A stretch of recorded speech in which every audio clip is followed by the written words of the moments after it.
History isn't just a record of what we know. It's a map of what was hidden, erased, or never fully understood. Across centuries, entire civilizations rose with knowledge far ahead of their time, then vanished without explanation. Symbols carved in stone that defy translation. Events recorded, but never explained. Lost sciences or deliberate secrets buried by time itself. Tonight, we step beyond the surface of textbooks and into the shadows between facts. Follow closely, question everything, and let's begin unraveling 3 hours of history's greatest secrets, explained. On the southeastern coast of the Swedish island of Öland, a low stone wall forms a quiet circle in the grass. From a distance, Sandby Borg looks unremarkable. Another Iron Age ring fort, one of many scattered across the Baltic landscape. Wind moves through the reeds. The Baltic Sea rolls nearby. Birds pass overhead, indifferent to what lies beneath the soil. Yet this place holds a silence that feels heavier than most, as if the ground itself remembers something it has never spoken aloud. Sandby Borg was built around the 5th century CE, during a turbulent period known as the Migration Age. Ring forts like this were meant to protect communities, stone walls enclosing homes, workshops, and livestock. They were symbols of safety and order in an unstable world. For generations, Sandby Borg appears to have functioned as intended. Archaeological evidence suggests prosperity, imported goods, finely crafted jewelry, Roman coins. This was not a poor or isolated settlement. It was connected, thriving, and very much alive. Then, suddenly, it wasn't. Excavations that began in the early 2000s revealed a discovery that stunned researchers. Inside the fort, archaeologists uncovered the remains of at least 26 individuals, men, women, and children, lying exactly where they had fallen nearly 1,500 years earlier. Bodies were found in doorways, beside hearths, on the floors of homes. There were no signs of burial, no attempt to clear the dead. Time had simply stopped. The injuries told a grim story. Many skulls bore blunt force trauma. Some victims appeared to have been struck from behind. Others showed defensive wounds. This was not a battle between armies. It looked more like an execution, swift, brutal, and personal.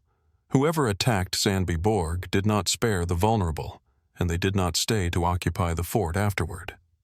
One of the most puzzling aspects is what wasn't taken. Valuables remained scattered across the site. Jewelry still clasped, coins left where they fell.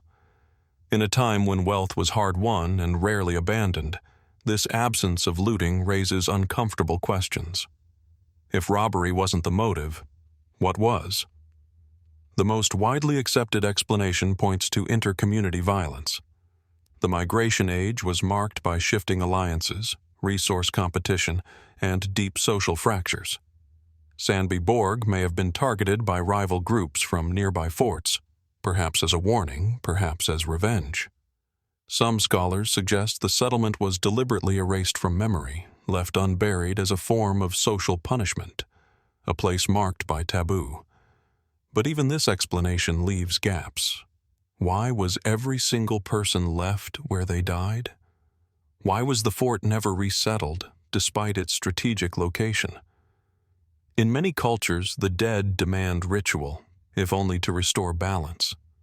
At Sandby Borg, there is no sign that anyone returned, not weeks later, not generations later, to claim the bodies or the land. This has led some to consider more speculative ideas. Could the attackers have feared something about the site itself? Disease is sometimes mentioned, though the trauma suggests otherwise. Others wonder whether Sandby Borg held a symbolic role we no longer understand, whether the massacre carried a meaning beyond violence, rooted in belief systems lost to time. There is also the human factor of memory. Survivors, if there were any, may have chosen silence. Stories might have circulated, warnings passed down without explanation. Over time, fear can outlast facts. Today, much of Sandby Borg remains unexcavated. Archaeologists proceed slowly, aware that every stone may conceal another life frozen in its final moment. The site continues to challenge assumptions about violence, community, and forgetting in the ancient world.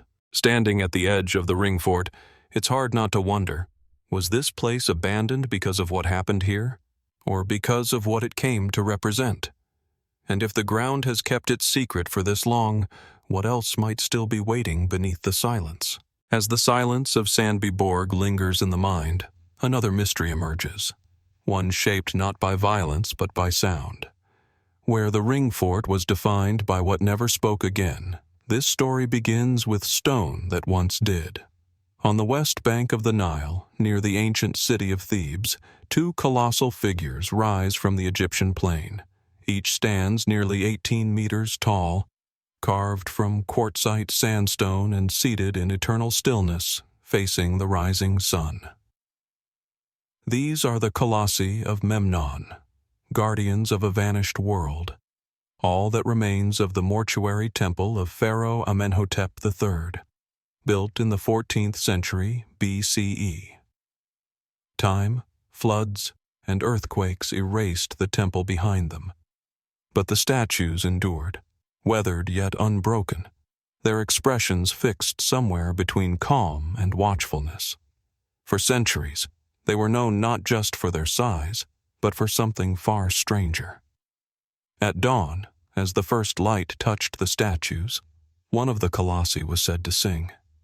Ancient travelers described a sound, sometimes a whisper, sometimes a clear tone, rising from the stone itself. Greek and Roman writers compared it to the plucking of a lyre string, the breaking of frost, or a human voice greeting the morning.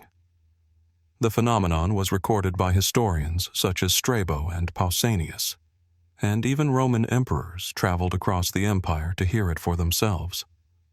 Some left inscriptions at the base of the statues, marking the moment they witnessed the sound, as if confirming an encounter with something rare and fleeting. The Greeks gave the statue a name drawn from their own mythology. They believed the sound was the voice of Memnon, a hero of the Trojan War, son of the dawn goddess Eos. Each morning, they said, Memnon called out to his divine mother as she rose into the sky. The myth fit the moment perfectly, stone, sunrise, and sound merging into a single, poetic explanation. But mythology aside, the phenomenon was real enough to be documented repeatedly over nearly 2 centuries. So what caused it? Modern scholars point first to a powerful earthquake that struck the region around 27 BCE, damaging one of the statues. The theory suggests that cracks formed within the stone, and as the cold desert air of night gave way to the warmth of morning, moisture inside the fractures evaporated or expanded, producing vibrations. In this view, the voice of Memnon was an accidental byproduct of physics, a natural instrument briefly tuned by disaster. It is a plausible explanation. Stone can resonate. Temperature shifts can create sound. Similar effects have been observed elsewhere, from singing sand dunes to whistling rock formations. And there is a compelling detail. The sounds reportedly stopped after Roman Emperor Septimius Severus ordered repairs to the statue around 199 CE. Once restored and reinforced, the Colossus fell silent, and yet questions remain. If the sound was purely mechanical, why did it occur so consistently at sunrise? Why did descriptions vary so widely, some hearing a sharp crack, others a melodic tone? And why was only one statue affected, despite both being built from similar material and standing side by side? Ancient observers did not experience the sound as random. They waited for it. They listened in silence. Some believed it carried meaning, that it was a sign of favor or a response to prayer. Emperors recorded whether the statue answered them or not, as though the sound itself chose when to appear. This sense of intention is difficult to reconcile with a purely accidental cause. More speculative interpretations have emerged over time, often circling around what the ancients themselves believed. In Egyptian tradition, statues were not merely representations, they were vessels. Properly consecrated, they could house aspects of the divine or the spirit of the deceased.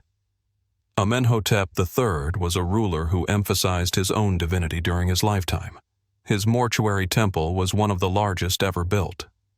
Could the Colossi have been designed with acoustic properties in mind, meant to interact with the environment in ways we no longer understand? There is no direct evidence to support intentional sound engineering. But absence of evidence is not evidence of absence, especially when so much of the original structure is gone. Others take a more symbolic view. The sound may have been subtle, even ambiguous, shaped by expectation as much as by stone. Travelers arrived having heard the stories. They waited at dawn, primed for something unusual. In that liminal moment between night and day, even a faint noise could take on extraordinary significance. Was the voice of Memnon an external phenomenon, or a shared human experience, born from belief, place, and anticipation? Still, the inscriptions remain. Names, dates, emotions, carved into stone by those who were convinced they heard something real. Today, the Colossi of Memnon stand silent. Tourists gather, cameras click, the sun rises as it always has. No sound answers it. The statues have become monuments not just to ancient Egypt, but to a mystery that no longer reveals itself. Whatever caused the phenomenon, physics, belief, design, or something we have yet to recognize, it belonged to a specific moment in time, now closed. As with Sandby Borg, we are left with fragments, records without certainty, explanations without final proof. Stone remembers differently than people do. It endures, but it does not explain. And so the question lingers in the morning air along the Nile. Did the Colossus ever truly sing? Or did humanity, standing before something vast and ancient, simply hear what it was ready to hear? As the imagined echo of stone fades along the Nile, another silence takes its place, one not shaped by sound but by color. Where the Colossus of Memnon once greeted the dawn with a voice of stone, this mystery speaks through pigment, ritual, and a tomb sealed for more than a millennium. Deep within the ancient Maya city of Palenque, in what is now southern Mexico, a limestone pyramid rises above the jungle canopy. Known today as the Temple 13, it stands in quiet proximity to the far more famous Temple of the Inscriptions. Vines creep along its edges. Rainwater seeps into cracks carved by time. For decades, it drew little attention, until a hidden chamber beneath it revealed a burial unlike any other. When archaeologists opened the tomb in 1994, they were met not by gold or towering inscriptions, but by an overwhelming wash of red. The skeletal remains inside were entirely coated in cinnabar, a mercury-based mineral ground into a fine crimson powder. The walls, the floor, even the offerings surrounding the body were stained by it. The color was so intense that the figure became known simply as the Crimson Queen, also called the Red Queen of Palenque. Her identity, however, remains uncertain. What is known is striking. The woman was buried with extraordinary care and status. She wore a jade mask over her face, jade beads at her neck, and ornaments carved with symbolic precision. These were not common grave goods. Jade, to the Maya, was more valuable than gold, associated with life, breath, maize, and rebirth. The tomb itself was elaborate, sealed, and positioned near that of Kinich Janab Pakal, Palenque's most powerful ruler. This proximity sparked immediate questions. Some researchers proposed that the Crimson Queen was Pakal's wife, perhaps the noblewoman Tsakbu Aja. Osteological analysis suggested the woman died between the ages of 40 and 60, aligning with historical records of Pakal's consort.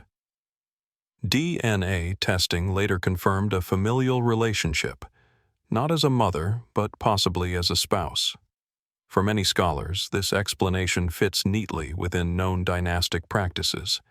And yet, the tomb resists simplicity. The sheer volume of cinnabar used in the burial is unprecedented in the Maya world. Cinnabar was dangerous to mine and handle, its mercury content toxic. Its use was deliberate, costly, and symbolically charged. Red was the color of blood, the east, the rising sun, and transformation. To coat a body so completely suggests more than honor. It suggests intention. Why was this woman marked so intensely for the afterlife? In Maya belief, death was not an end, but a passage. The tomb was not merely a resting place, but a threshold. Some interpretations suggest the Crimson Queen held a ritual role, perhaps a priestess, or a figure associated with renewal cycles, fertility, or royal bloodlines. The red pigment may have been meant to preserve, to protect, or to transform the body for its journey beyond. Others have noted subtle differences between her burial and Pakal's.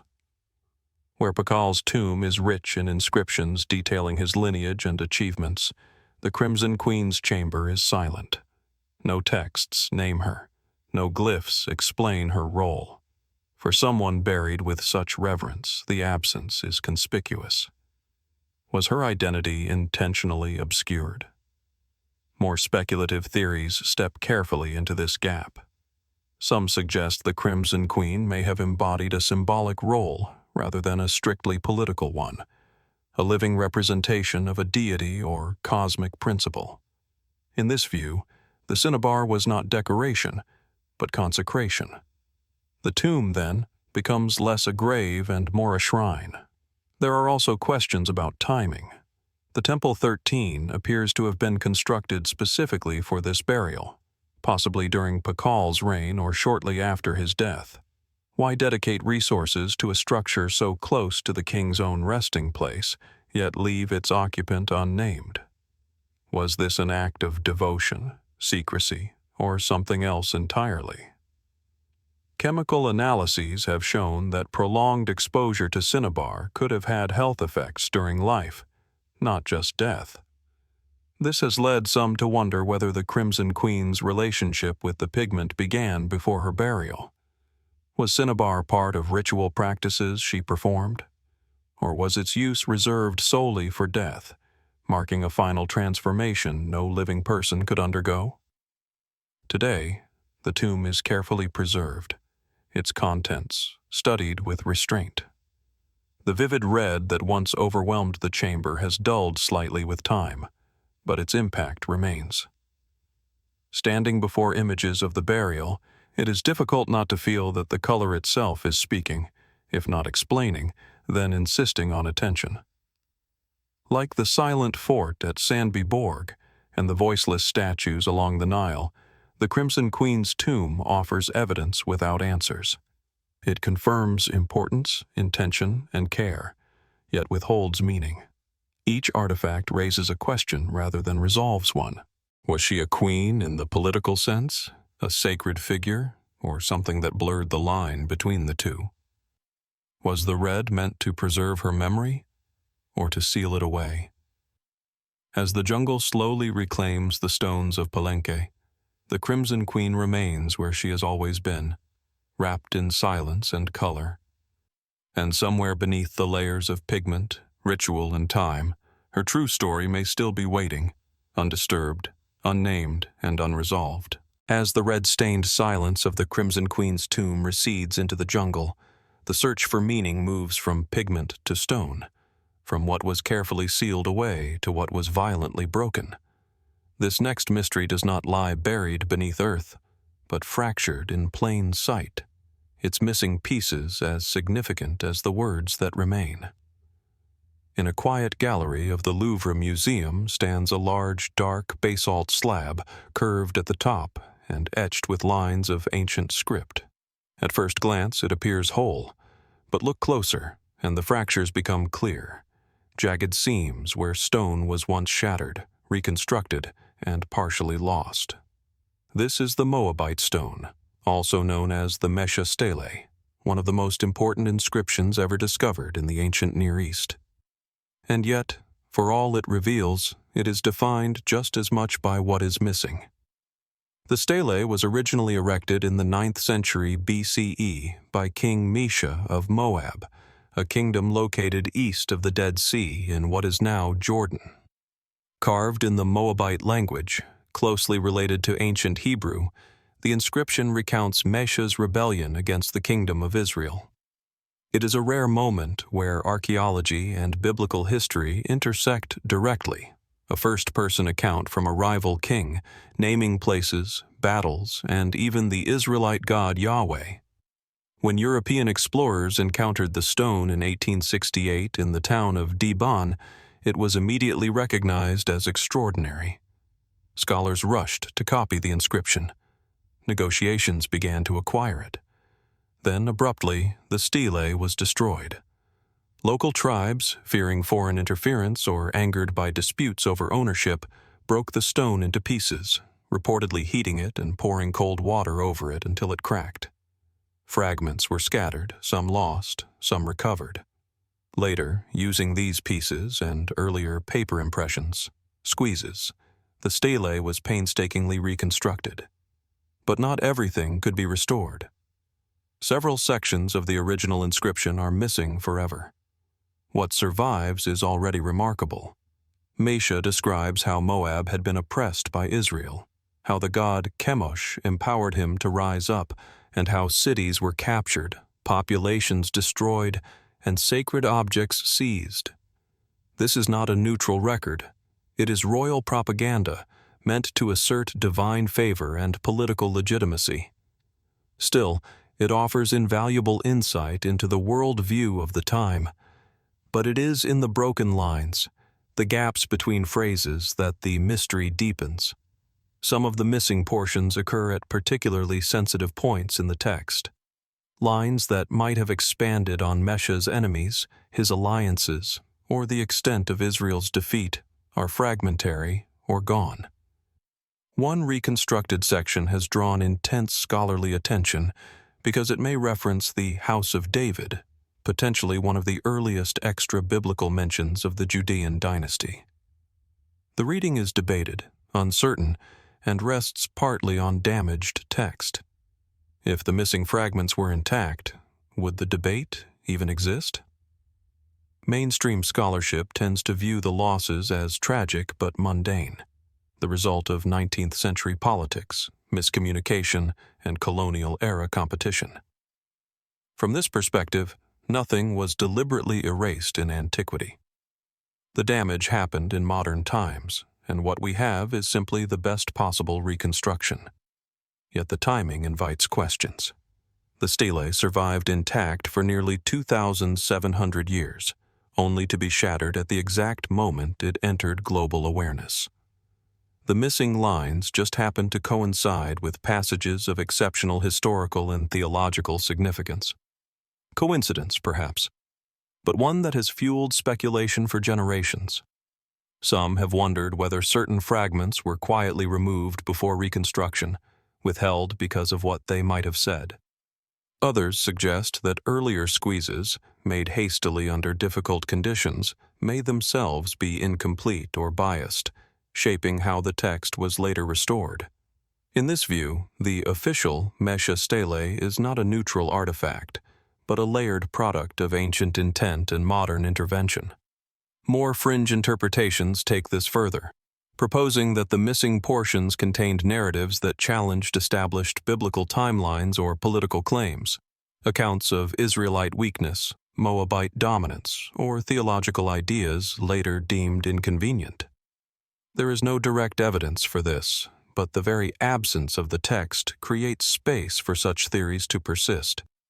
Stone, after all, is usually final. When it breaks, it rarely lies. What complicates matters further is the nature of royal inscriptions themselves. Kings did not record events impartially. They exaggerated victories, minimized defeats, and framed history as divine destiny. If Mesha chose his words carefully, what might he have emphasized in the missing lines? What tone, what claims, what names have vanished with the fragments? And just as importantly, what might he have omitted even when the stone was whole? Today, the reconstructed stele stands as both a triumph and a warning. It shows how much can be recovered through scholarship, collaboration, and patience. But it also demonstrates how fragile historical certainty can be. A single broken slab can alter interpretations of entire civilizations. Like the Crimson Queen's unnamed tomb, the Moabite stone speaks in partial truths. It asserts identity, belief, and power, yet leaves crucial spaces blank. Those spaces invite not answers, but attention. As viewers stand before the stele or read its translated lines, the question remains suspended in the gaps between words. Are the missing portions merely lost history, or do they still shape how history is told? And if a broken stone can influence our understanding of the ancient world so profoundly, what other stories might still be incomplete, waiting in fragments we have yet to find or yet to recognize? As the fractured voice of the Moabite stone fades into memory, the journey of history's hidden truths takes us across continents, from the deserts of the Near East to the arid hills of northern Peru. Here, in the valley of Chicama, a quiet mound rises from the golden sands, its contours unremarkable to the untrained eye.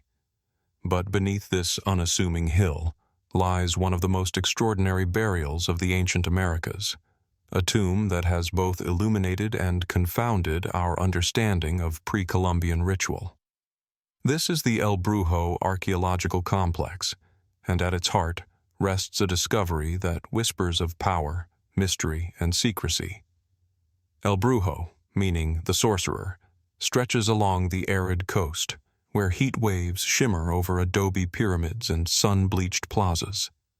The site was once a vibrant center of the Moche civilization, which flourished between 100 and 800 CE, a society renowned for its artistry, monumental architecture, and complex social hierarchy. The tomb itself, known as the Lady of Kao, was unearthed in 2006, hidden beneath layers of earth and ceremonial offerings, untouched for over 13 centuries. The first glimpse into the chamber was breathtaking. Unlike other burials of the region, this tomb preserved a nearly complete mummy of a woman in her mid-20s, dressed in ceremonial garments of woven cotton and adorned with intricate tattoos. These tattoos, etched directly into her skin, depict supernatural beings, warriors, and symbols of power. Evidence that this was no ordinary member of society. She had been a leader, perhaps even a priestess or ruler, commanding both spiritual and political authority in a culture where women rarely held such visible power. But it was not only her status that captured attention. The preservation of the body was remarkable. Wrapped carefully in layers of textiles, she had been placed within a carefully constructed niche surrounded by ceremonial objects, miniature weapons, ritual vessels, and ceremonial figurines. Each item seemed deliberate, each arrangement purposeful, as though the tomb itself had been designed to convey a story or a warning to those who might encounter it in the afterlife. The tattoos, however, have raised more questions than answers. They are unlike anything else found in Moche culture. Scholars interpret some as symbols of fertility, others as depictions of supernatural authority, but the exact meaning remains elusive. Were these marks purely symbolic, meant to communicate divine right, or did they serve a ritual function we have yet to comprehend? Did the Lady of Kao wield her influence through spiritual power, political command, or both simultaneously? Adding to the enigma, the tomb bears evidence of violent and deliberate burial practices. Analysis of her remains suggests she may have died young, possibly in connection with ritual sacrifice, conflict or political upheaval. Surrounding skeletons, possibly attendants or sacrificial victims, indicate that the ceremony was far from peaceful, hinting at a society where authority and devotion were intertwined with blood, ritual, and terror. The architecture of the tomb itself contributes to the mystery. The chambers were intentionally sealed, designed to remain hidden from potential looters. Even when discovered in the 21st century, the careful layering of adobe and ceremonial objects suggested an awareness that future generations might seek to uncover secrets that were not meant to be disturbed. What knowledge did the Moche intend to protect in these tombs? What stories did they want to bury alongside their dead? Some researchers have speculated that the Lady of Cow's tattoos and burial rites signify a broader, more esoteric understanding of power in Moche culture. Perhaps she was a master of ritual, guiding ceremonies that invoked both political legitimacy and divine sanction. Others suggest that her tomb, in its careful construction and abundant offerings, functioned as a cosmological statement, a map of spiritual realms, a guide for the dead into the afterlife, or even a protective charm against enemies who might seek to disrupt her authority from beyond the grave. Yet much remains unexplained. Why does this tomb differ so dramatically from other elite Moche burials? Why were women like the Lady of Cow able to attain positions of visible power in this society, while others left almost no trace of their influence? And what of the symbolic objects that accompanied her? Why were some broken deliberately, while others remained intact, as if preserving a message in coded form for those capable of understanding it? Even after extensive study, the tomb resists final interpretation. Each artifact, tattoo, and architectural choice opens more questions than it answers. The Lady of Cow challenges conventional notions of gender, authority, and ritual in ancient Peru. She reminds us that power in pre-Columbian societies was often layered, complex, and hidden, accessible only to those initiated into its secrets. Today, the tomb is preserved, visited by scholars and the occasional public exhibition, but it remains fundamentally silent. The Lady of Cow cannot explain her reign, her rituals, or the choices that led to her elaborate interment.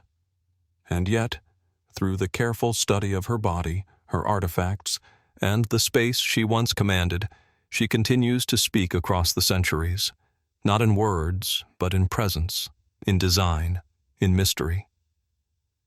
As we leave the sun-baked adobe of El Brujo behind, one question lingers. What other secrets lie buried beneath the sands of Peru, waiting for discovery? How many stories of power, ritual, and lost civilizations remain hidden, sealed not just by earth, but by time, intention, and the delicate interplay between history and myth?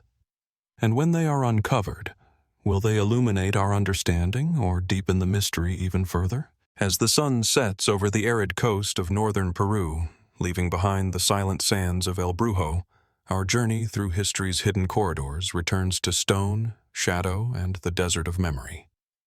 From the tomb of a powerful Moche priestess, we move now to a different world, the vast, sun-baked plains of ancient Egypt, where temples of sandstone and limestone cast long, unbroken shadows across the land.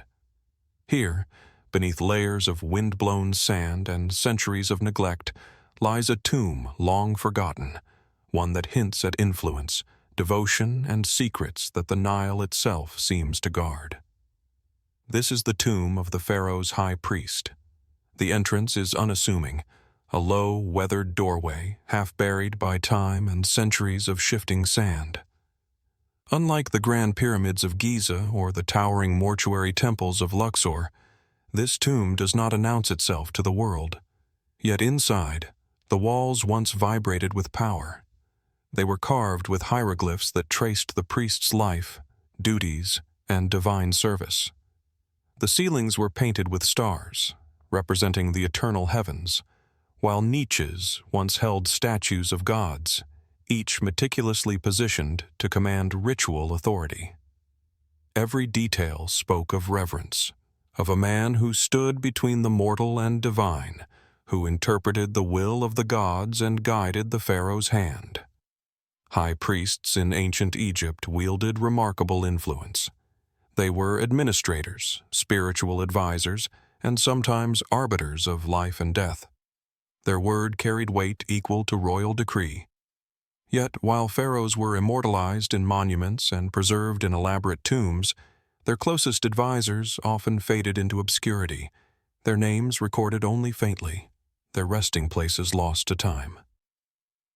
The discovery of this tomb in the Valley of the King's quieter outskirts offered a rare glimpse into such a life dedicated to the gods, enshrined in stone, yet forgotten by history. Inside, archaeologists uncovered mummified remains, wrapped in linen still faintly inscribed with protective spells. Surrounding the body were artifacts of exquisite craftsmanship: ceremonial scepters, obsidian mirrors, gold amulets, and vessels filled with oils and incense. Many items bore inscriptions naming gods and rituals, while others remain undeciphered, their purpose speculative. Each object, carefully placed, was a testament to the priest's dual role: mediator between the living and the divine, and custodian of sacred knowledge. Yet the tomb held mysteries that defy easy explanation. Portions of hieroglyphs on the walls had been deliberately erased. Names, titles, even entire phrases scratched out with a precision that suggested intent rather than decay. Was this an act of political erasure, perhaps after a shift in dynasties, meant to remove the priest from memory? Or were these removals ritualistic, part of a practice lost to time, designed to protect certain knowledge from the uninitiated? No records survive to explain the absence, and scholars debate the reasoning in hushed tones, aware that each interpretation carries assumptions about life, death, and power in ancient Egypt. Other anomalies deepen the enigma. Some chambers contain objects that appear stylistically inconsistent with the known period: ornaments carved in unusual forms, pigments not typical of the region, and inscriptions referencing celestial events that do not align with documented calendars. Were these items imported, or were they the products of esoteric knowledge, perhaps intended to align the tomb with celestial or ritual cycles we cannot fully understand? And why would such precise attention be given to objects that remain enigmatic even today? The layout of the tomb itself raises questions.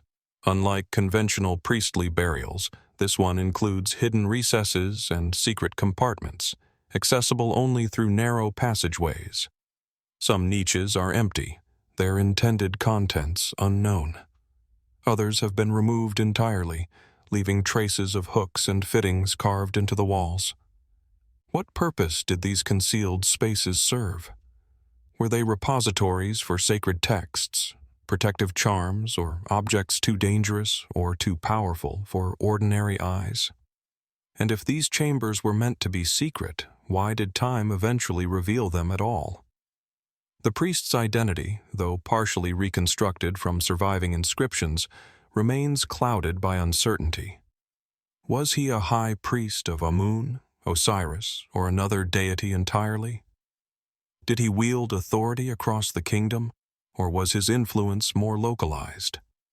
And what circumstances led to his tomb being forgotten? Buried under centuries of sand, while more celebrated pharaohs and rulers were venerated in stone, scholars have speculated that the erasure of his name and the secrecy of certain chambers might reflect political intrigue, internal religious conflicts, or the safeguarding of ritual knowledge. Yet, no single explanation fully accounts for the combination of deliberate concealment, ceremonial richness, and anomalous artifacts. The tomb resists a simple reading, instead offering a complex narrative that blends devotion, power, and mystery. Today, the tomb stands partially excavated, preserved under careful protection. Its walls continue to speak, not in words alone, but in the careful placement of stone, pigment, and artifact. Standing before it, one can sense a presence, a reminder that history is not only recorded in monumental pyramids or royal decrees, but also in the quiet spaces where devotion, secrecy, and human ambition intersect. As we leave the shadows of the Pharaoh's high priest, one question remains. What other tombs, chambers, and artifacts lie hidden beneath the sands of Egypt, waiting for discovery? And in those hidden places, what secrets might still challenge our understanding of power, ritual, and the lives of those who once stood between gods and men? As the deserts of Egypt fade behind us, leaving the Pharaoh's high priest's tomb sealed in memory, our path moves to the living, breathing world of the Amazon. Here, the mysteries are not carved in stone or hidden beneath tombs. They are concealed beneath the dense green canopy of the largest rainforest on Earth. From above, the forest seems endless, a rolling sea of emerald, punctuated only by rivers that wind like silver threads. Yet beneath this seemingly impenetrable cover, recent research has revealed evidence of something extraordinary. Cities, settlements, and landscapes reshaped by human hands long before Europeans arrived. For centuries, the Amazon was thought to be a pristine wilderness, home only to scattered tribes living in relative isolation. European explorers and early anthropologists assumed that the forest had always been wild, that the dense vegetation was untamed and uninhabited beyond its known rivers and villages. But discoveries over the last few decades have challenged this notion. LiDAR, light detection and ranging technology, has allowed archaeologists to peer through the canopy, revealing geometric patterns, massive earthworks, and long, straight causeways previously invisible to the naked eye. These are not natural formations. They are the remnants of hidden cities. The evidence is staggering. Some structures appear to be complex urban centers, complete with plazas, defensive walls, canals, and agricultural terraces. Entire networks of interconnected settlements suggest coordinated planning on a scale that rivaled ancient Mesopotamia and Mesoamerica. Pottery shards, tools, and ceremonial artifacts hint at societies sophisticated enough to sustain large populations over centuries. And yet, unlike the stone monuments of Egypt or Peru, much of this civilization was constructed from earth, wood, and other organic materials, fragile and susceptible to decay in the humid rainforest. The Amazonian cities were carefully adapted to their environment.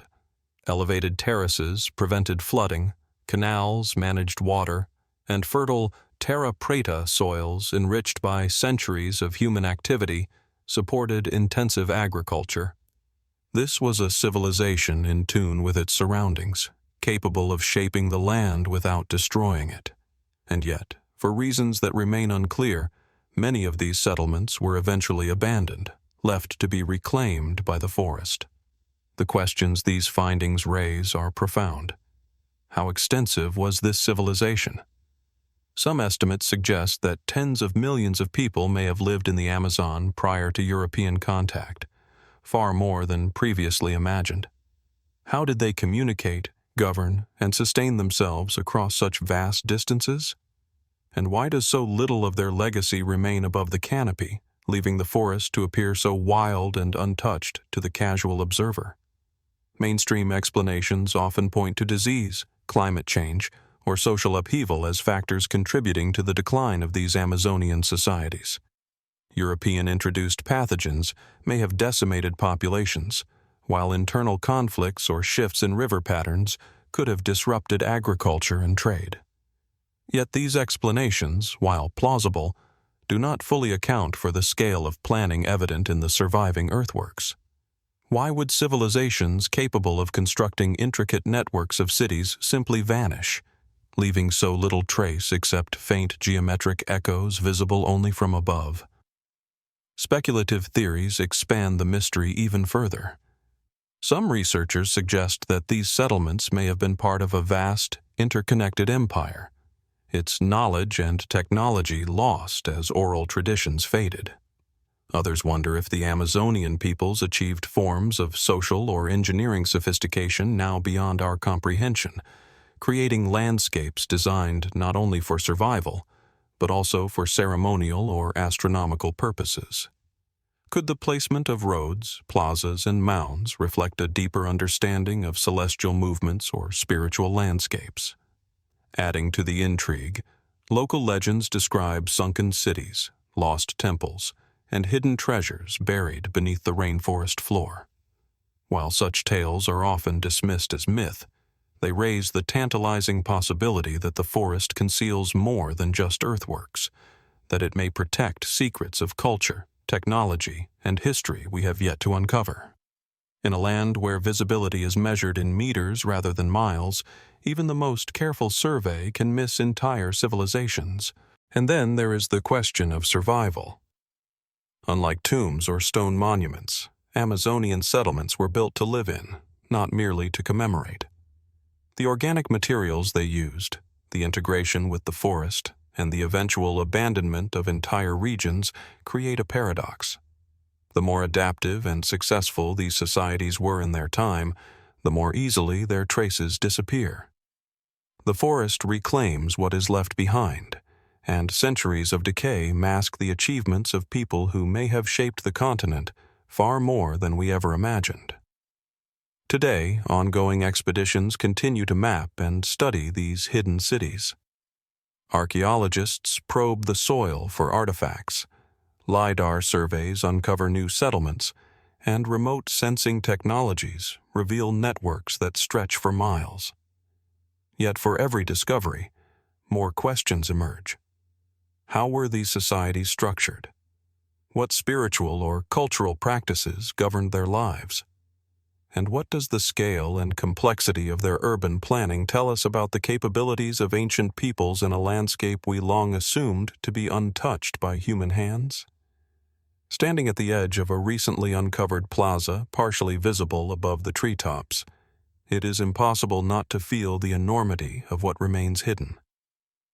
The Amazon is a living archive, a palimpsest of human endeavor overwritten by nature itself.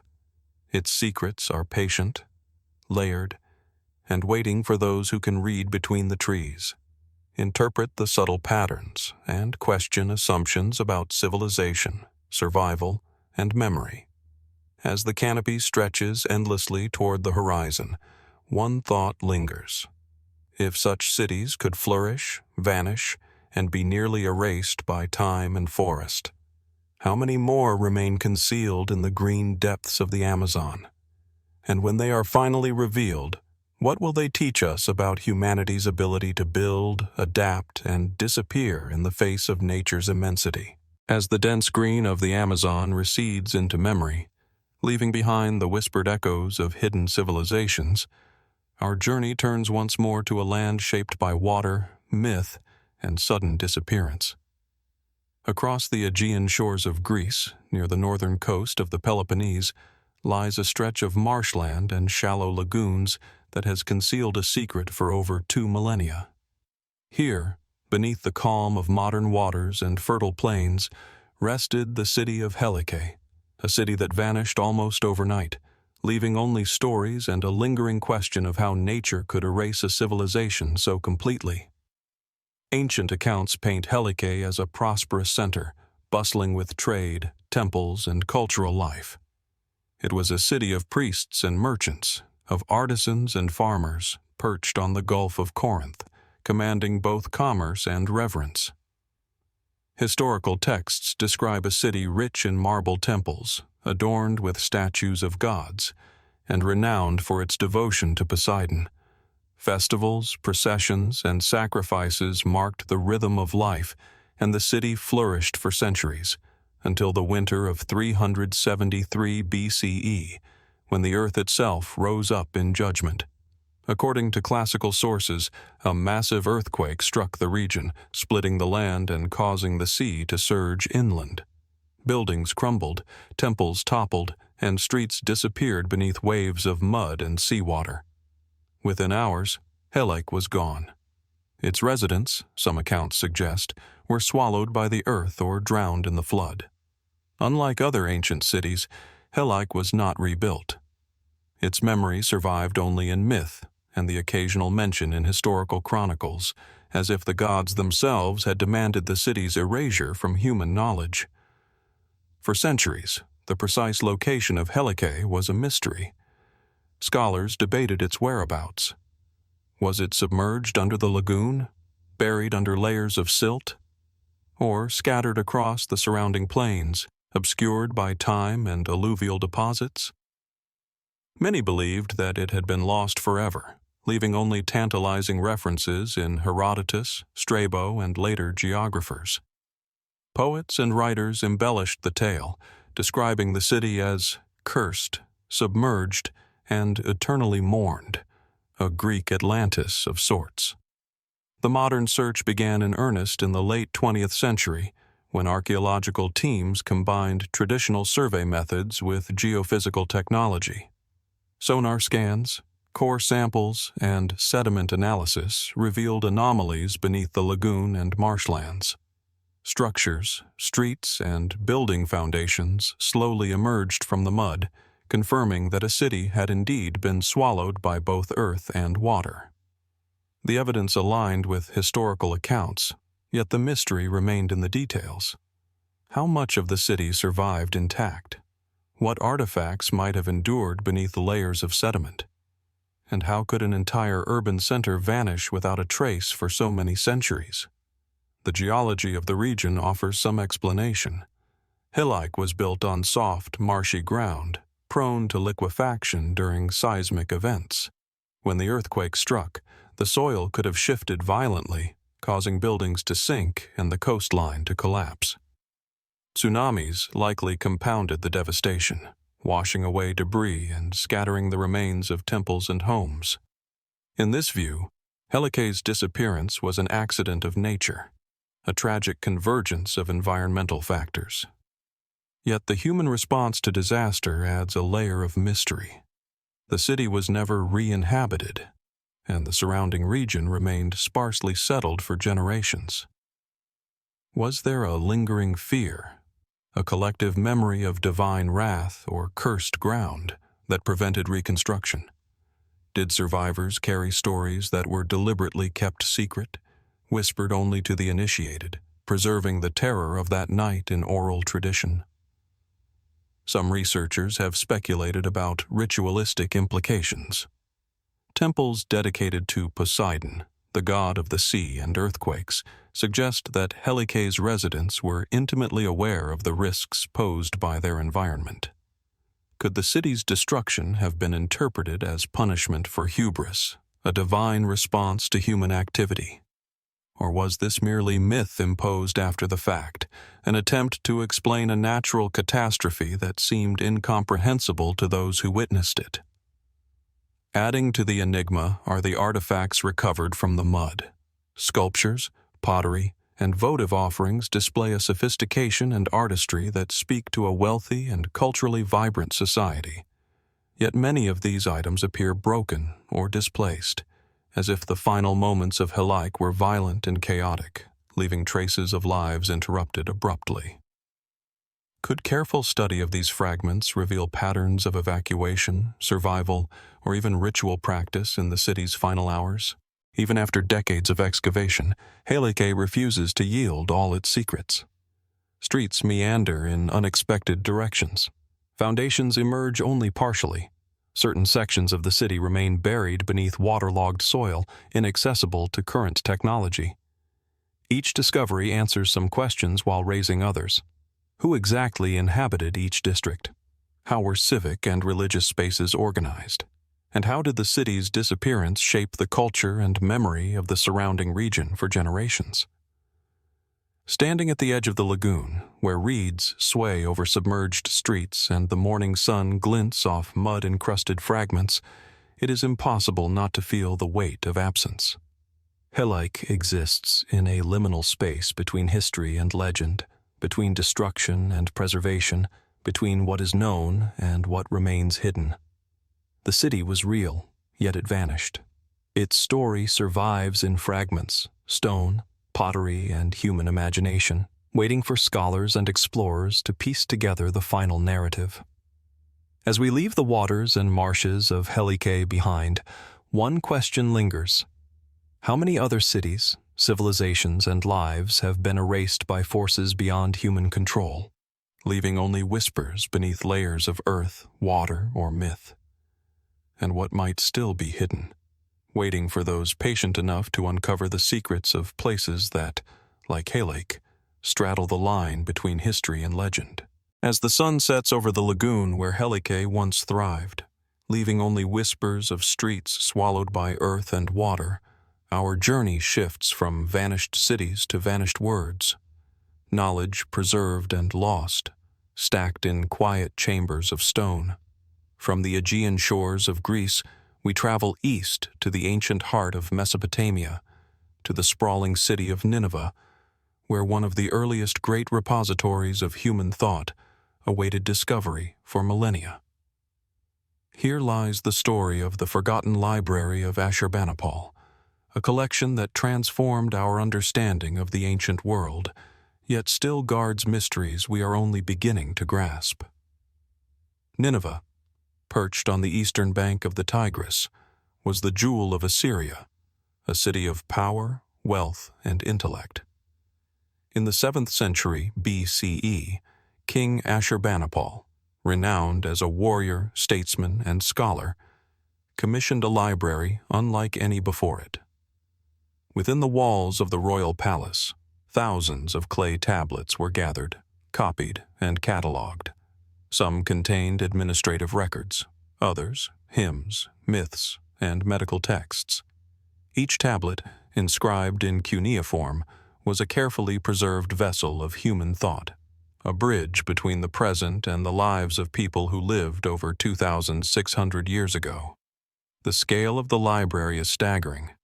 Estimates suggest over 30,000 tablets were housed within its walls, encompassing not only Assyrian knowledge but texts collected from across Mesopotamia. Epic tales like the Epic of Gilgamesh survived here, alongside astronomical observations, divinatory texts, and detailed medical treatises. Ashurbanipal was a rare ruler, one who valued literacy and scholarship as much as conquest. The library's creation suggests a deliberate effort to preserve knowledge, perhaps in anticipation of a future in which much could be lost. And yet, despite this careful preservation, much of the library vanished. The Assyrian Empire fell in 612 BCE as Babylonian and Median forces sacked Nineveh. The palace was burned, the city razed, and many of the clay tablets were damaged, broken, or buried under layers of rubble.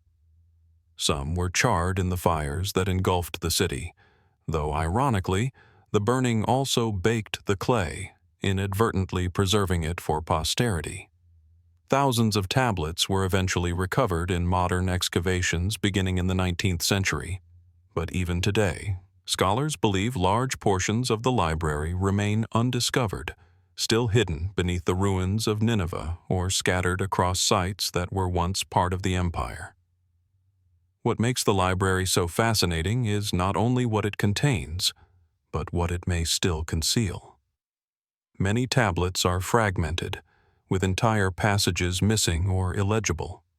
Scholars attempt to reconstruct texts by cross-referencing other copies or related works, but gaps remain. What insights, philosophies, or historical accounts might have been lost forever? Could the library have held knowledge that might have altered our understanding of Mesopotamian science, medicine, or religion? The library's content also raises intriguing questions about the intellectual priorities of ancient Assyria. Ashurbanipal's scribes did not merely copy texts. They organized, classified, and indexed them. What criteria determined which works were preserved? How were they arranged within the library's rooms? Archaeologists have identified clay envelopes and catalog systems, hinting at an administrative sophistication that mirrors modern archival methods. Was the library a utilitarian record-keeping tool, a spiritual repository, or both? Some scholars speculate that the library may have included esoteric or restricted texts, ritual instructions, divinations, or incantations intended only for the king and his priests. If so, how much of what has survived represents the public knowledge of the time, and how much remains concealed, waiting for discovery in forgotten chambers or buried under centuries of sediment? Could some fragments still lie beneath the surface, unread, untouched, and bearing secrets we cannot yet imagine? The very act of reconstructing these tablets invites mystery. Each broken piece is a puzzle. Cuneiform is precise but fragile. A single missing wedge can change interpretation entirely. Modern scholars spend years deciphering partially legible inscriptions, sometimes disagreeing on translations of key passages. And with tens of thousands of tablets recovered and many more likely lost, the library exists as both a testament to human achievement and a reminder of the fragility of knowledge. Moreover, the library's reach extended beyond Assyria. Tablets copied from Babylon, Sumer, and Hittite sources suggest an interconnected network of information. Ashurbanipal was not merely preserving Assyrian texts, he was curating the intellectual heritage of an entire region. What motivated this ambition? Did he foresee the collapse of empires and the erasure of cultural memory? Was he driven by personal curiosity, political strategy, or a profound sense of stewardship over human knowledge? Today, fragments of Ashurbanipal's library are housed in museums worldwide, yet the full scope of his collection remains a mystery. Each tablet recovered offers insight, but also raises more questions. How much has been permanently lost? What knowledge vanished in the fires that destroyed Nineveh? And what connections or discoveries might await in the portions yet to be uncovered? Standing among the remnants of clay tablets and imagining the vast halls of the royal palace, one cannot help but feel the weight of absence. The library was not merely a collection of texts, it was a map of human thought, meticulously gathered and then scattered by history. Its survival is miraculous, yet incomplete. As we leave the ruins of Nineveh behind, the question lingers in the quiet spaces between the fragments. What else did Ashurbanipal preserve that has not yet come to light? And if such knowledge can vanish and re-emerge across millennia, how many other libraries, archives, and repositories have been lost to time, awaiting rediscovery, and what secrets might they still hold for humanity? As we leave behind the ash and clay of Nineveh, along with the echoing wisdom of Ashurbanipal's forgotten library, our journey moves southward along the fertile crescent of Mesopotamia to the banks of the Tigris near modern Baghdad. Here, where once mighty empires rose and fell, a mysterious structure rises from the shifting sands, an ancient ziggurat whose presence hints at engineering mastery, spiritual devotion, and secrets long buried beneath centuries of urban life. The Baghdad Ziggurat, though largely obscured today, invites us to imagine a civilization that reached not just for the heavens, but for understanding beyond what we can yet perceive. From a distance, the ziggurat appears as a series of stepped terraces ascending toward the sky, each level smaller than the one beneath it, forming a tapering pyramid of mud brick and fired clay. Its edges are softened by centuries of erosion, and the original plaster coating has long disappeared, leaving a surface mottled by wind, rain, and time. Once, it would have gleamed in the sun, a monumental beacon visible for miles, a symbol of divine authority and human ambition.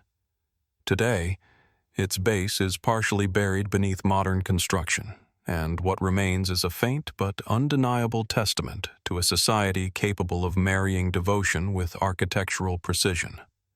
Ziggurats were not merely religious centers, they were complex institutions. Their temples housed priests, scribes and administrators who oversaw everything from offerings and ritual schedules to legal decrees and economic transactions. The uppermost shrine, often dedicated to a patron deity, was thought to bridge the earthly realm with the heavens, allowing worshippers, and perhaps the priests themselves, to communicate with the gods. In the case of the Baghdad Ziggurat, some scholars have suggested it may have been dedicated to Nana, the moon god, though definitive evidence remains elusive. Archaeological studies suggest the structure dates to the early 2nd millennium BCE, a time when Mesopotamia was a patchwork of city-states, each vying for power and influence. The ziggurat's size and sophistication imply a significant investment of labor, resources, and knowledge. Bricks were fired to specific tolerances, foundations carefully leveled, and drainage systems meticulously designed to withstand seasonal flooding. This was not casual construction. It was an act of devotion and assertion, a statement that human ingenuity could erect structures to endure both time and nature. Yet, for all its apparent solidity, the Baghdad Ziggurat is shrouded in mystery. Written records referencing this particular temple are scarce, leaving questions about its builders, patrons, and the rituals performed within. Unlike some other ziggurats, those at Ur or Uruk, few inscriptions have been recovered to identify its occupants or the events it witnessed. Was it abandoned in conflict, toppled by natural disaster, or deliberately dismantled? And why, despite its prominence, has it left so few traces in the historical record? The lack of documentation invites speculation. Some researchers propose that the ziggurat may have served not only as a religious center, but also as a repository of knowledge, an extension of the intellectual ambitions seen in libraries like Ashurbanipal's.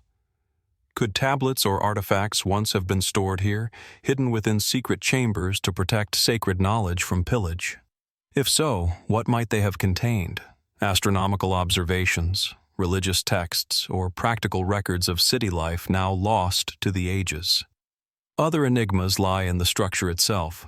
Unusual foundation patterns, terraces of varying dimensions, and traces of subterranean chambers suggest that the builders were experimenting with forms or functions that remain difficult to interpret.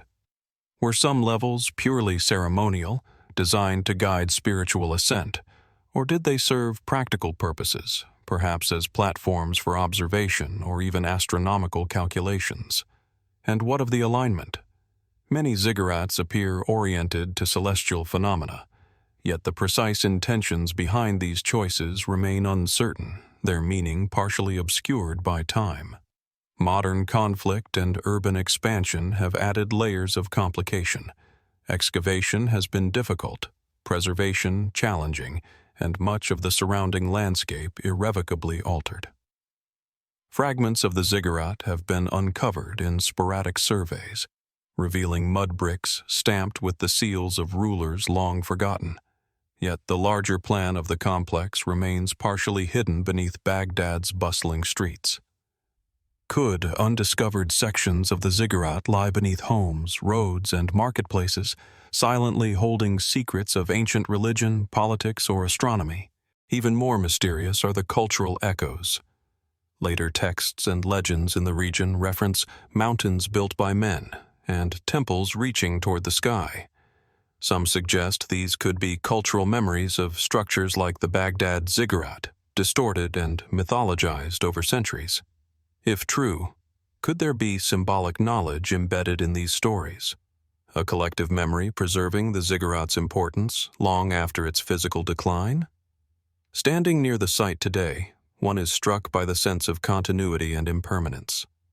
The ziggurat is both a remnant of human ambition and a witness to human vulnerability. Its terraces rise above the surrounding land, yet much remains concealed, hidden by time, sand, and the complex layers of history that follow every civilization. As we trace the steps of priests, kings, and laborers who once moved through its corridors, one question lingers. What secrets lie buried within the remaining bricks of the Baghdad Ziggurat? And if this structure could preserve divine aspirations and human knowledge for millennia, what other forgotten ziggurats, lost temples, or hidden repositories might still await discovery beneath the landscapes of ancient Mesopotamia, silently guarding the stories of civilizations we have yet to fully understand? As the sun sets over the ruins of Mesopotamia, leaving behind the echoes of ziggurats and lost libraries, our path turns southward once more, to the lush green highlands of Brazil. Here, amidst the rolling hills of Paraná, lies a stone that has baffled scholars, explorers, and adventurers for centuries. The Inga Stone, a massive slab etched with hundreds of intricate carvings, sits near the banks of the Inga River, its surface worn smooth by time and the elements, yet marked by patterns that defy easy explanation. It is a silent witness to a culture and knowledge that may be far older than the civilizations we commonly recognize. From a distance, the stone appears unremarkable, a gray monolith resting in a field, half covered by soil and vegetation. But as one approaches, the carvings come into focus: lines, circles, spirals, and angular forms, arranged in intricate sequences that seem deliberate and purposeful. Some symbols appear mathematical, almost geometric, while others resemble maps, astronomical charts, or coded messages. The sheer complexity and density of the etchings suggest a mind, or a civilization, engaged in systematic observation and recording. Archaeologists date the Inga Stone's carvings to ancient, pre-Columbian times, though the precise age remains uncertain. Some estimates suggest that they could be thousands of years old, predating European contact by millennia. The site itself is tied to local indigenous peoples who have long regarded the stone with reverence, associating it with spirits of the land, ancestors, and cosmic forces. Yet beyond these cultural connections, the meaning of the carvings remains elusive, a puzzle that has invited speculation and debate across generations. Mainstream interpretations often suggest that the carvings represent simple ritualistic or symbolic imagery, a form of communication, ceremonial marking, or territorial designation. Certain spirals and concentric circles may indicate the sun, water sources, or seasonal patterns. Others appear to chart lunar or solar cycles, hinting at an understanding of astronomy that may have been practical as well as spiritual. In this view, the Inga Stone is a sophisticated artifact of observation, rooted in the daily lives and cosmology of its creators.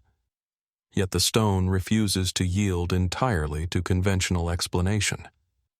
Some researchers have noted that the carvings resemble coded information, sequences that suggest a form of proto-writing or numerical record-keeping. The repetition of patterns and apparent alignment with cardinal points imply intent beyond mere decoration. Could the stone have been a repository of knowledge, astronomical, mathematical, or even historical, encoded in a system lost to us today? Adding to the mystery is the stone's sheer scale. Over 400 symbols cover its surface, many etched with precision that suggests advanced tools or techniques. Some markings extend beyond the surface, implying a careful understanding of depth, perspective, and measurement.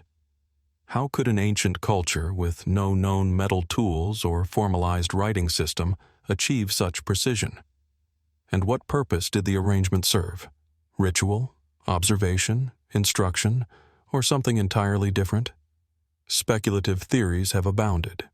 Some suggest the Inga Stone may have functioned as an astronomical observatory, its symbols encoding knowledge of star positions, solstices, or eclipses. Others propose that it contains a form of communication intended for future generations, a message deliberately encoded to survive time. Fringe hypotheses extend even further, imagining connections to lost civilizations, advanced prehistoric knowledge, or influences from unknown cultures. While these ideas remain unverified, They underscore the profound sense of curiosity and mystery that the stone evokes. The surrounding landscape amplifies the enigma. Hills and riverbeds may have been deliberately chosen to frame the stone, aligning it with natural features or celestial events. Seasonal changes alter shadows, highlighting different symbols at different times of the year. Could the location have been as important as the carvings themselves, creating a dynamic interface between stone, sky, and environment? Local oral histories preserve fragments of explanation, though these too are ambiguous. Stories speak of ancestors who inscribed the stone under guidance from spirits, of knowledge passed down in secret, and of warnings encoded to be deciphered only by those initiated in ancient practices. These narratives suggest that the stone was not merely decorative, but functional, a tool, a record, a map, or a guide.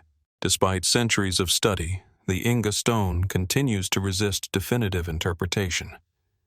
Archaeologists, mathematicians, linguists, and astronomers have all examined its surface, yet no consensus has emerged.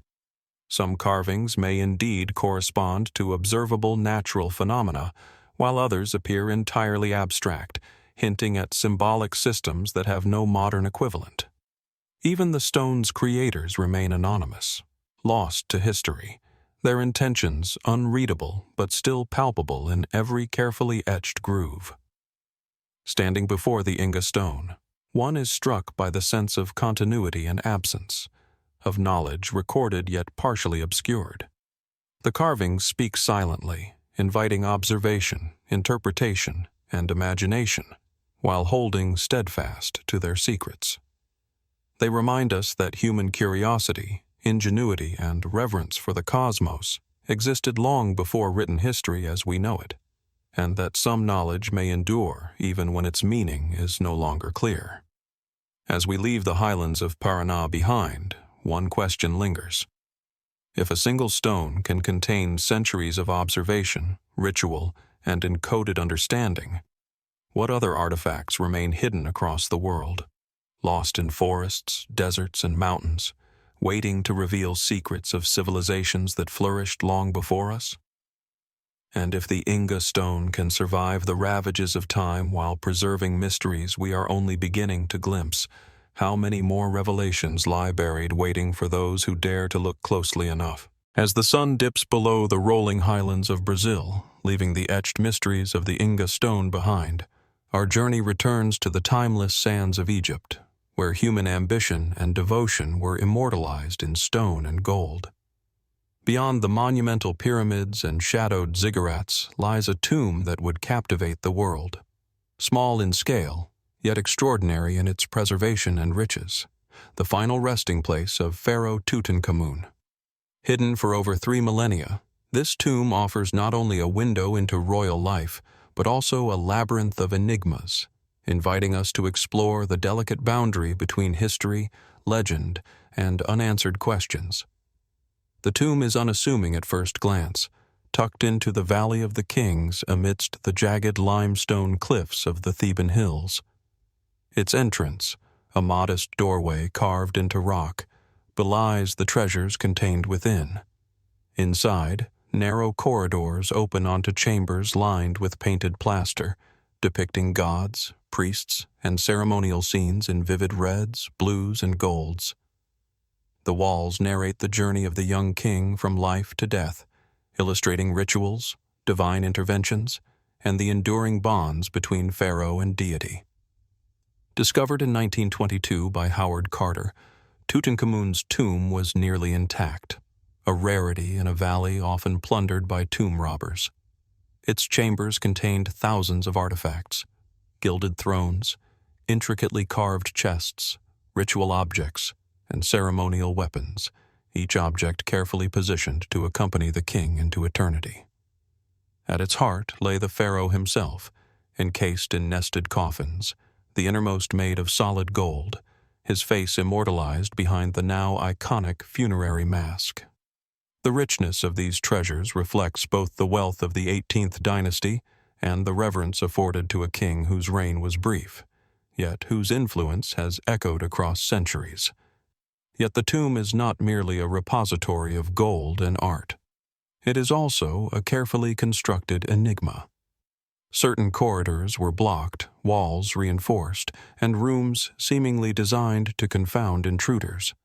Some chambers remain only partially explored, while certain artifacts appear to have been hastily placed, perhaps in response to political or social pressures at the time of Tutankhamun's death. Scholars continue to debate whether these anomalies indicate a rushed burial, deliberate concealment, or symbolic architectural choices intended to reflect the pharaoh's journey to the afterlife. One of the enduring mysteries concerns Tutankhamun himself. Ascending the throne as a boy, his reign was short and politically complex.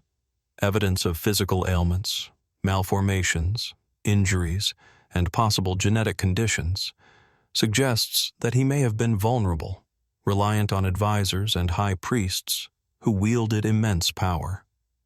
Could some of the tomb's unusual arrangements, hidden corridors, and protective measures reflect a concern for safeguarding the young king's legacy from rival factions? Or were these features purely ritualistic, designed to mirror the journey of the soul in Egyptian cosmology? Further intrigue arises from the tomb's decorations. Hieroglyphs depict gods guiding Tutankhamun through death, yet certain inscriptions are deliberately obscure, containing references and symbolism understood only by initiates. Images of Anubis, Osiris, and Ra are meticulously arranged, yet some symbols appear unusual, differing subtly from standard funerary texts. Could these variations indicate esoteric knowledge, experimental religious practices, or a regional adaptation of widely practiced rituals? And if so, what does this tell us about the nature of royal burial, belief, and authority in this period? Even the physical structure of the tomb raises questions. While it is smaller than those of many contemporary pharaohs, it is densely packed with treasures, ritual items, and intricate storage spaces. Could this density reflect urgency, a burial prepared hastily in the wake of an unexpected death? Or was it a deliberate statement, creating a microcosm of the royal court within the tomb? Additionally, certain chambers show evidence of minor flooding and structural damage prior to discovery, suggesting that natural forces may have altered the tomb's original arrangement. Could these changes have obscured intended layouts or hidden elements yet to be discovered? Speculative theories add further layers to the narrative. Some researchers propose that the tomb may contain still undiscovered chambers, secret caches of ritual objects, or even messages intended for the future. Others have suggested that the placement of artifacts and certain wall paintings may encode astronomical knowledge or symbolic references to events in Tutankhamun's reign. While these ideas remain unproven, they reflect the enduring sense of mystery that surrounds the tomb, hinting at knowledge carefully encoded by those who oversaw the king's passage to the afterlife. The story of Tutankhamun's tomb is also a story of human fascination and obsession. Its discovery sparked global intrigue, inspiring decades of study, controversy, and even myths of curses and supernatural influence. Yet beyond the legends, the tomb remains a profound testament to the intersection of art, devotion, and human ambition, a fragile monument preserving the memory of a young ruler, his court, and the religious cosmology of ancient Egypt. Standing before the nested coffins, the gilded chariots, and the walls adorned with ritual scenes, one is struck by the meticulous care invested in this burial and by the gaps in our understanding. What remains unseen, unrecorded, or undeciphered within the tomb? Could hidden chambers, displaced artifacts, or subtle symbolic cues still lie waiting beneath layers of stone and plaster? And, perhaps most compelling, what can this small, intricate tomb reveal about power, mortality, and belief in a civilization whose monuments reach across millennia, yet still guard their deepest secrets? As we leave the shadowed corridors of Tutankhamun's resting place, the question persists. How much of history is preserved in plain sight? and how much remains hidden, waiting for those willing to look beyond the gold, beyond the walls, and into the spaces where knowledge, ritual, and mystery converge. As we leave behind the glittering treasures and shadowed corridors of Tutankhamun's tomb, our journey of hidden knowledge and human ambition takes us far from the deserts of Egypt to the rolling hills of Eastern Europe. Here, in the heart of Bosnia and Herzegovina, a landscape of verdant valleys and mist-shrouded mountains hides formations that have captivated both scholars and enthusiasts alike. The so-called Bosnian pyramids. Rising gently from the earth like ancient geometric sentinels, these hills challenge assumptions about history, engineering, and the very origins of civilization. The most prominent of these formations, the Pyramid of the Sun, towers above the surrounding landscape, its angular slopes unusually regular for a natural hill. From a distance, the lines are striking, sharp ridges, flat terraces, and orientations that appear to align with cardinal points, creating the impression of intentional design. In the morning light, the sun casts long shadows along the terraces, revealing features that almost seem sculpted. Walking the slopes, one can trace stone layers that appear distinct from the surrounding terrain, prompting questions about whether nature alone could have produced such symmetry. Mainstream geology maintains that these are natural formations, products of erosion and sedimentary layering over millennia. The hills consist primarily of conglomerates and sandstones, naturally prone to weathering into stepped slopes. Yet, observers note peculiarities. Certain terraces seem unnaturally flat, stone blocks appear aligned with precision, and subterranean tunnels have been uncovered, some containing walls constructed from massive stones. The patterns are compelling, suggesting at minimum a convergence of geology and geometry that invites closer scrutiny. Archaeological explorations began in earnest in the early 2000s, led by Bosnian researcher Semir Osmanagić, who proposed that these hills were the remnants of an ancient pyramid complex, perhaps dating back over 12,000 years. Excavations revealed what appear to be man-made tunnels and stone structures beneath the surface, including layers of neatly arranged blocks.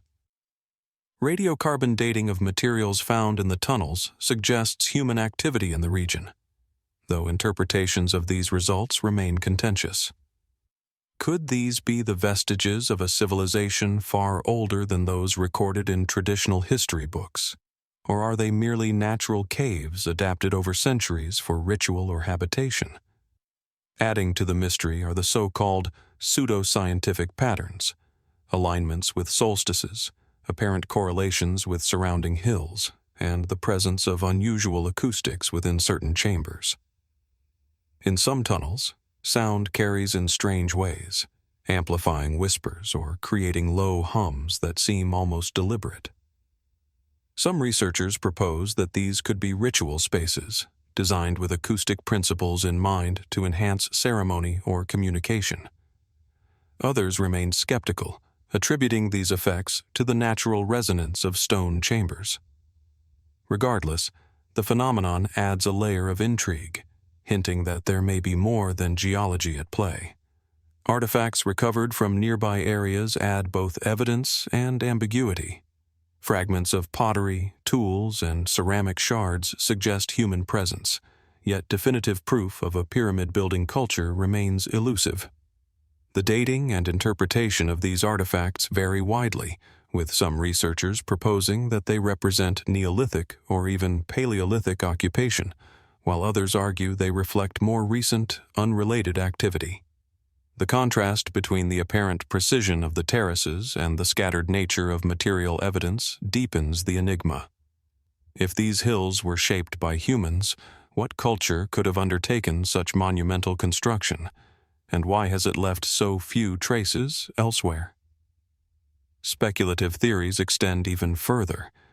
Some suggest that the Bosnian pyramids were part of a global network of prehistoric megalithic sites, perhaps serving astronomical, ceremonial, or even energetic purposes.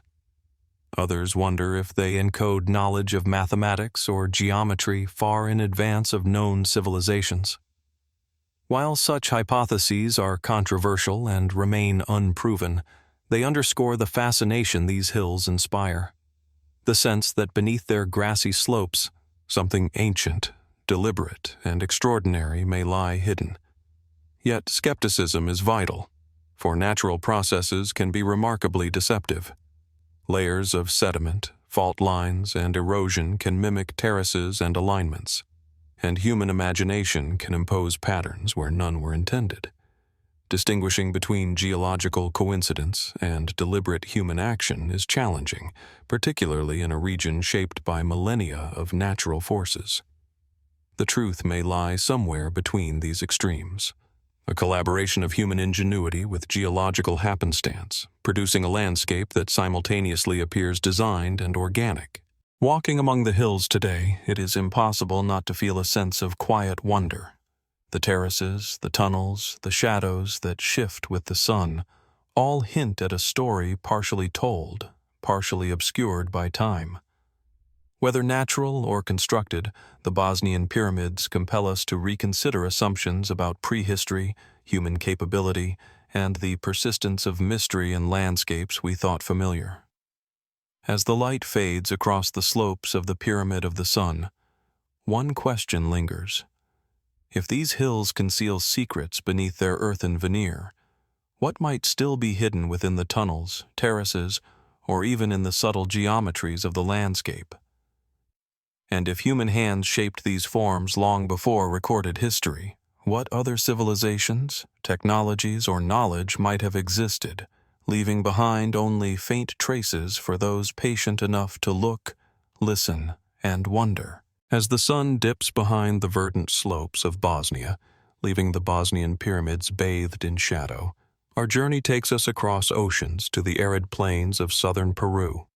Here, in the Nasca region, lies another extraordinary testament to human ingenuity, hidden not in monumental stone structures, but beneath the earth itself, an intricate network of aqueducts known as the Cantalloc system. Stretching across desert plains and foothills, these channels hint at a civilization deeply attuned to the rhythms of water, survival, and perhaps something more, a knowledge of engineering and ritual lost to time. At first glance, the Cantalloc aqueducts seem deceptively simple. Narrow channels carved into the rocky terrain, lined with stones and carefully angled to capture underground water. Yet as one walks along the desert floor, tracing the twists and turns of the canals, their sophistication becomes evident. The channels maintain consistent gradients, designed to draw water from aquifers and springs while minimizing evaporation in the sun-scorched landscape. The system's precision reflects a detailed understanding of geology and hydrodynamics, remarkable for a civilization that left few written records. Mainstream scholarship generally interprets the Cantalloc aqueducts as practical irrigation systems, essential for sustaining agriculture in a region defined by minimal rainfall. Crops like maize, beans, and cotton thrived thanks to the careful channeling of subterranean water, allowing the Nasca people to establish stable communities in an otherwise inhospitable environment. In this view, the aqueducts are a triumph of human ingenuity, a solution born from necessity, demonstrating an intimate understanding of the desert's hidden water reserves. Yet the aqueduct's precision and alignment invite deeper questions. Many channels extend far beyond the immediate agricultural plots, their paths tracing geometric patterns or converging at ceremonial or ritual sites. Some terminate near high vantage points, offering sweeping views of the desert and the famous Nasca lines etched into the surrounding plains. Could these structures have served dual purposes, both practical and ceremonial? Were the aqueducts simply infrastructure, or might they also have been designed to channel water as a sacred resource, connecting the people physically and spiritually to the land and the heavens? Archaeologists have uncovered features within the Cantalloc system that challenge purely utilitarian explanations. Certain sections contain stone-lined chambers, subterranean pools, or spiral access points, engineering choices that seem deliberate, yet whose function is debated. Were these chambers intended for maintenance, ritual, or observation? Could the spiral wells have served as a symbolic gesture, mirroring cosmological cycles, or were they purely functional, designed to access water efficiently without disturbing sediment? The answers remain elusive, leaving room for interpretation and continued exploration. The aqueduct's endurance is remarkable. Built more than 1,000 years ago, many channels remain functional today, their gradients precise enough to still deliver water to arid valleys. This longevity attests not only to engineering skill, but also to the careful selection of materials and placement. Stones were chosen to resist erosion, channels were lined to prevent collapse, and the system's design accounts for seasonal variations in water flow. In a landscape that sees little rainfall, the survival of such a network is extraordinary, suggesting that the Nasca people possessed knowledge of desert hydrology that rivals modern techniques. Speculative theories, while controversial, add another layer to the mystery. Some researchers propose that the aqueducts were aligned with celestial events, their courses mirroring the paths of the sun, moon, or certain constellations. Could water have been regarded as sacred, a bridge between the desert and the cosmos, with the aqueducts themselves serving as conduits for ritual energy? Others suggest the system may have been part of a larger network, connecting distant communities in ways we have yet to fully map, indicating a social and religious cohesion as intricate as the engineering itself. The Cantalloc aqueducts also raise questions about knowledge transmission and labor organization. Constructing such a system would have required surveying, precise calculations, and coordinated workforces. How was this knowledge acquired and passed down? Were the engineers specialists, trained in secret techniques, or was this practical wisdom shared across generations encoded in oral tradition? The lack of written records obscures answers, leaving the aqueducts themselves as the primary testimony to the ingenuity of their creators. Furthermore, the aqueduct's interaction with the surrounding landscape is significant. Some channels cut through rocky hillsides, while others curve along contours to minimize erosion. Water management appears to have been integrated with topography, geology, and soil composition. Could these choices also reflect a symbolic understanding of the land, a sense that human activity should flow in harmony with the natural world? And if so, does the Cantalloc system reveal not only technical mastery, but also a worldview in which water, survival, and spirituality were inseparably linked? Local traditions and oral histories hint at further layers of meaning. Legends speak of ancestors who controlled water through sacred rites, of channels imbued with spiritual significance, and of ceremonies performed at springs and pools connected to the aqueducts. While the historical accuracy of these tales is uncertain, they underscore the possibility that the system's purpose was not solely utilitarian. Could the aqueducts themselves have been a medium for ritual, a tangible manifestation of cosmic order, or a way to integrate daily life with sacred observances? Despite decades of study, the Cantalloc aqueducts retain much of their mystery. Every excavation, survey, and hydraulic analysis reveals ingenuity and precision. Yet the motivations behind their construction, why certain channels extend beyond immediate necessity, why some terminate in ceremonial locations, why spirals and chambers were incorporated, remain partly unresolved. They are artifacts of both practicality and purpose, challenging researchers to discern where engineering ends and ritual begins. Walking along the channels today, tracing the subtle gradients and examining the spiral wells, one feels a quiet awe at the civilization that designed such a system. Here is a culture that saw water as life, survival, and possibly sacred, yet chose to encode its knowledge in stone and earth rather than text. The aqueducts speak without words, revealing a mastery of environment, physics, and social organization, while keeping their deeper intentions just out of reach. As we leave the Cantalloc system behind, the desert stretching endlessly toward the horizon, one question lingers. If water, the essence of life, was so carefully channeled, aligned, and perhaps even sanctified, what other knowledge might the Nasca people have encoded in their landscape? And beyond the desert plains, what other secrets of pre-Columbian engineering, ritual, and understanding of the natural world remain hidden, waiting for those willing to explore, observe, and wonder at the ingenuity etched into the earth itself?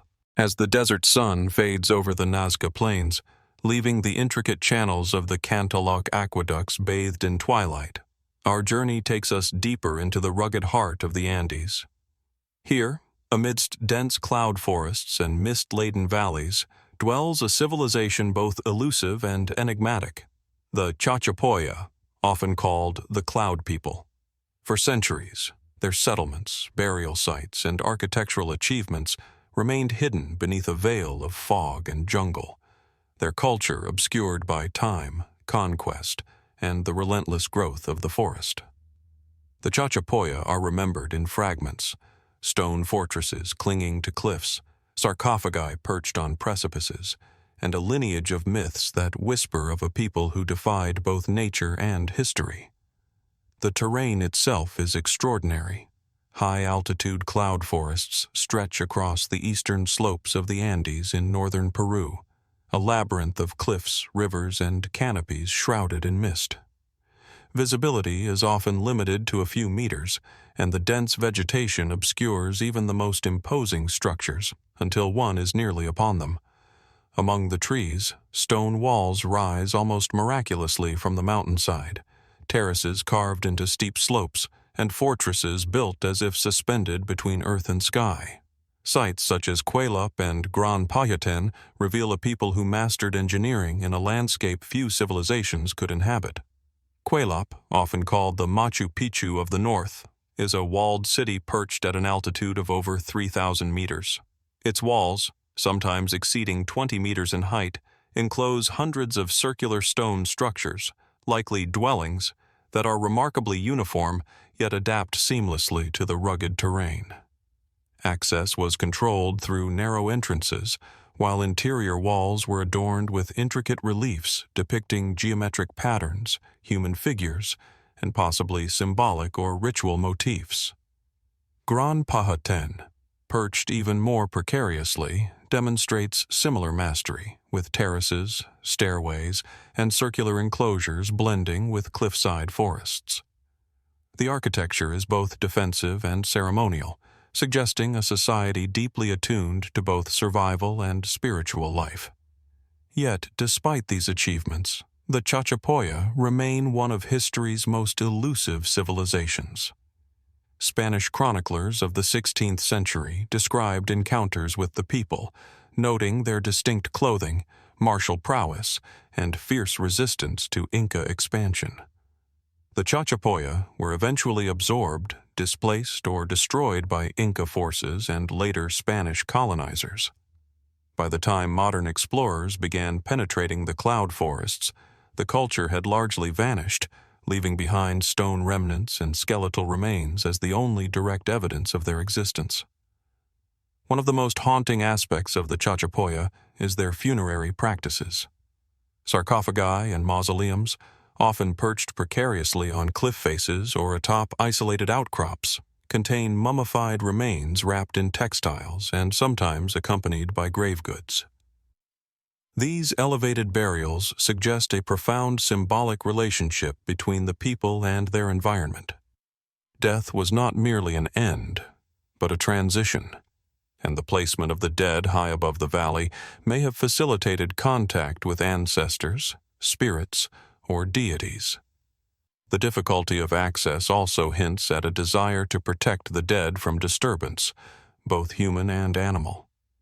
Yet even today, many of these sites remain only partially explored, their full significance still shrouded in mystery.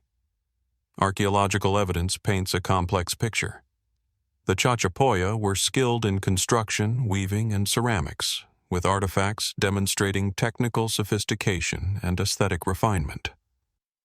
Their architecture shows remarkable earthquake resistance, achieved through thick stone walls and circular designs, while their textile work reveals knowledge of natural dyes, weaving techniques, and possibly symbolic codices.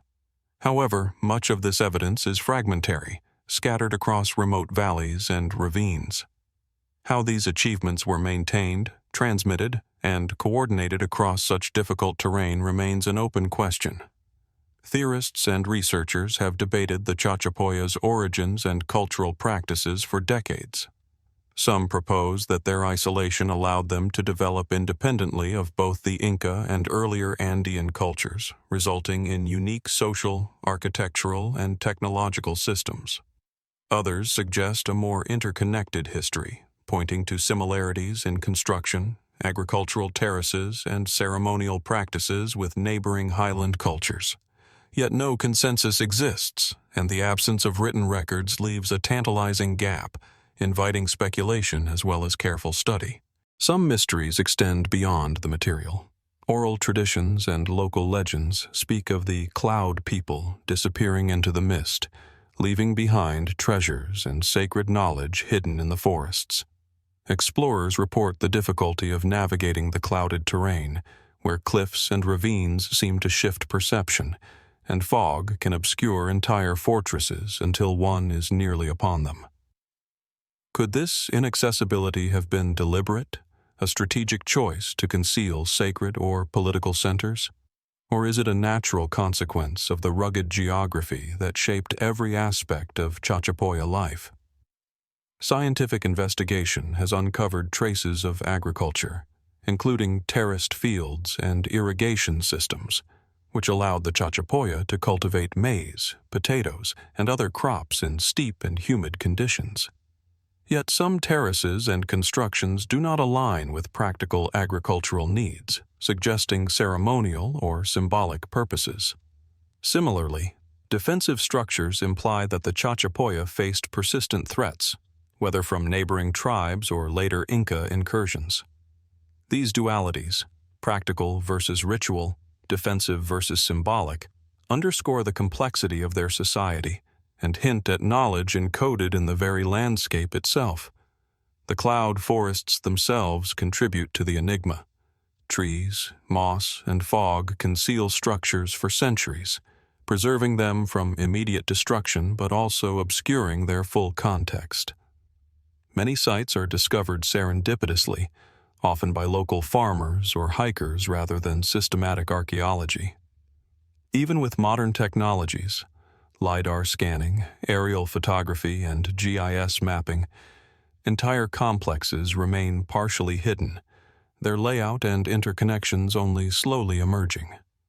Each discovery raises new questions about population, governance, trade, and spiritual life, as well as the techniques the Chachapoya used to manipulate such challenging terrain. Despite ongoing research, the Chachapoya continue to resist full understanding. Their architecture, burial practices, and artifacts hint at a sophisticated, adaptive society, yet the motivations behind many of their choices remain elusive. How did they coordinate construction across precipitous cliffs? What guided their ceremonial placement of tombs and fortresses?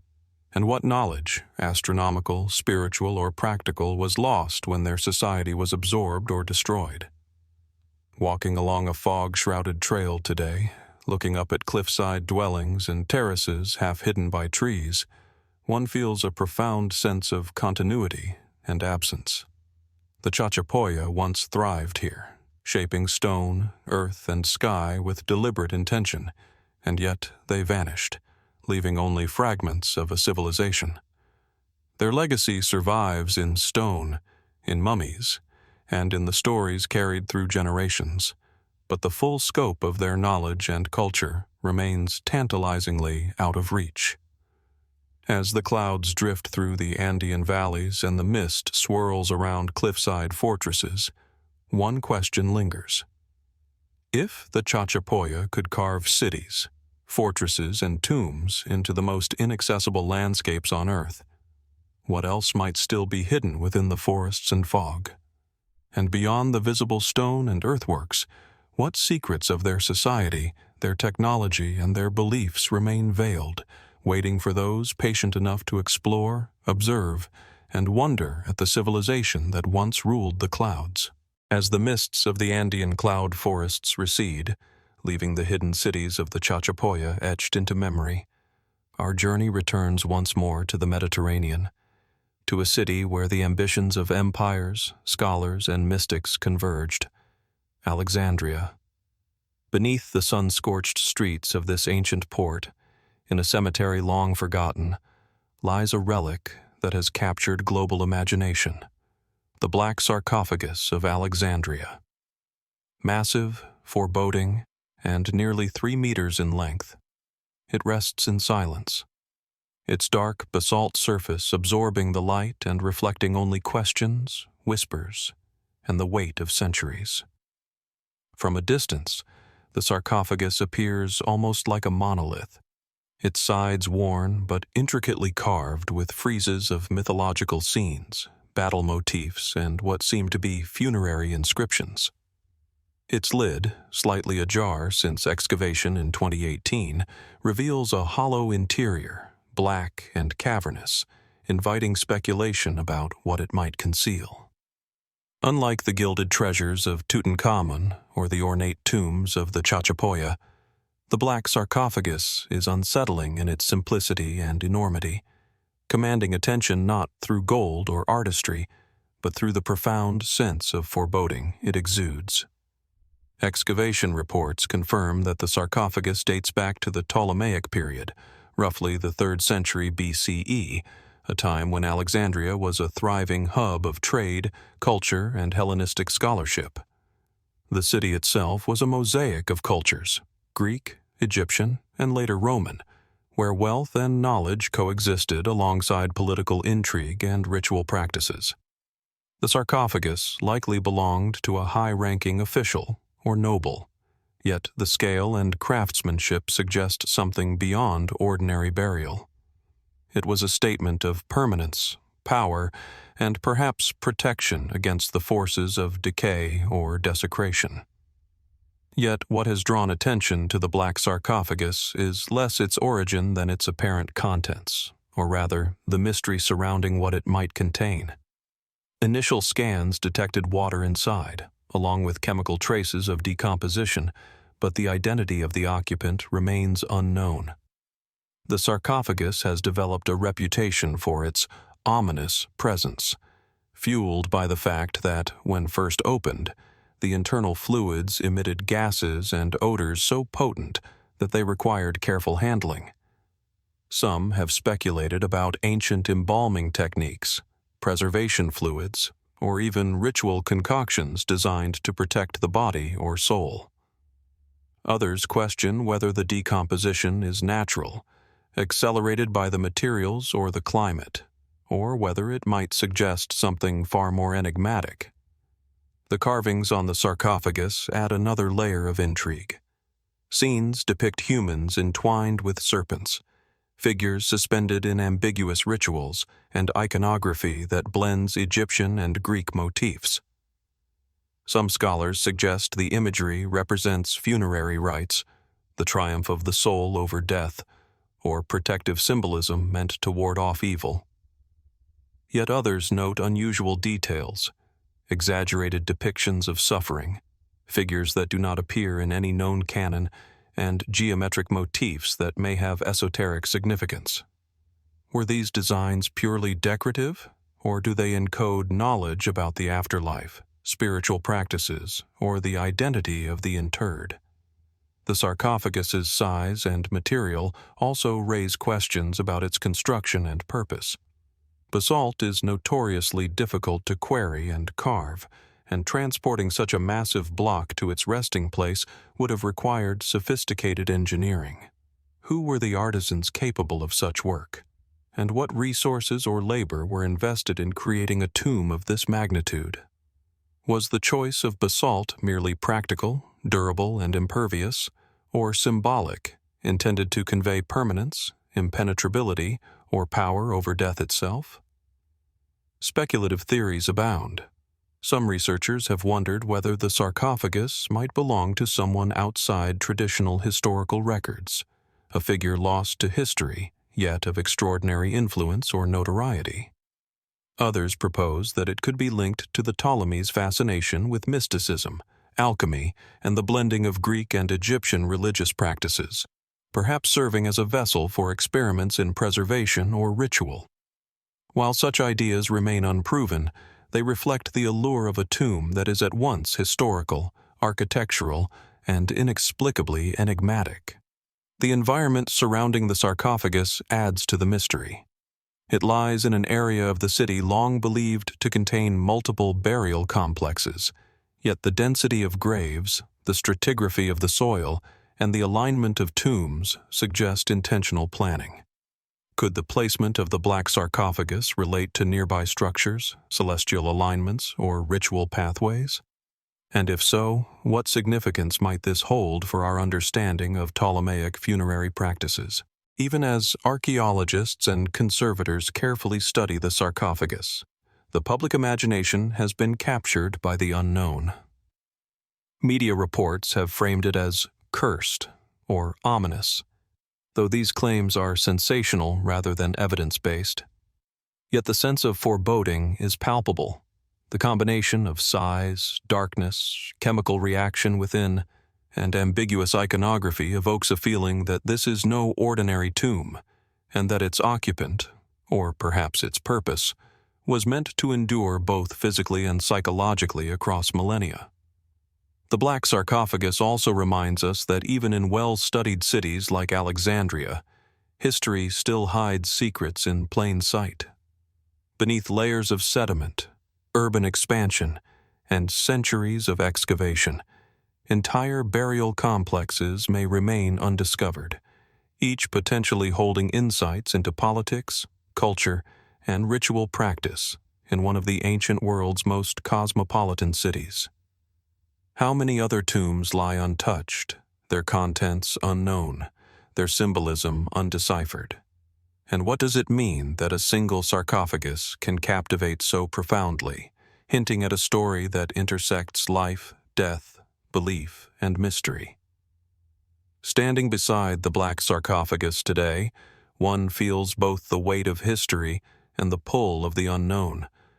The enormous stone seems almost to hum with questions. Who lies within? What knowledge, ritual, or symbolism was invested in this tomb? And why does it evoke unease even as it silently guards the secrets of a civilization famed for learning, ambition, and conquest? As the Mediterranean sun sets over Alexandria and shadows lengthen across the city's modern streets, one question lingers.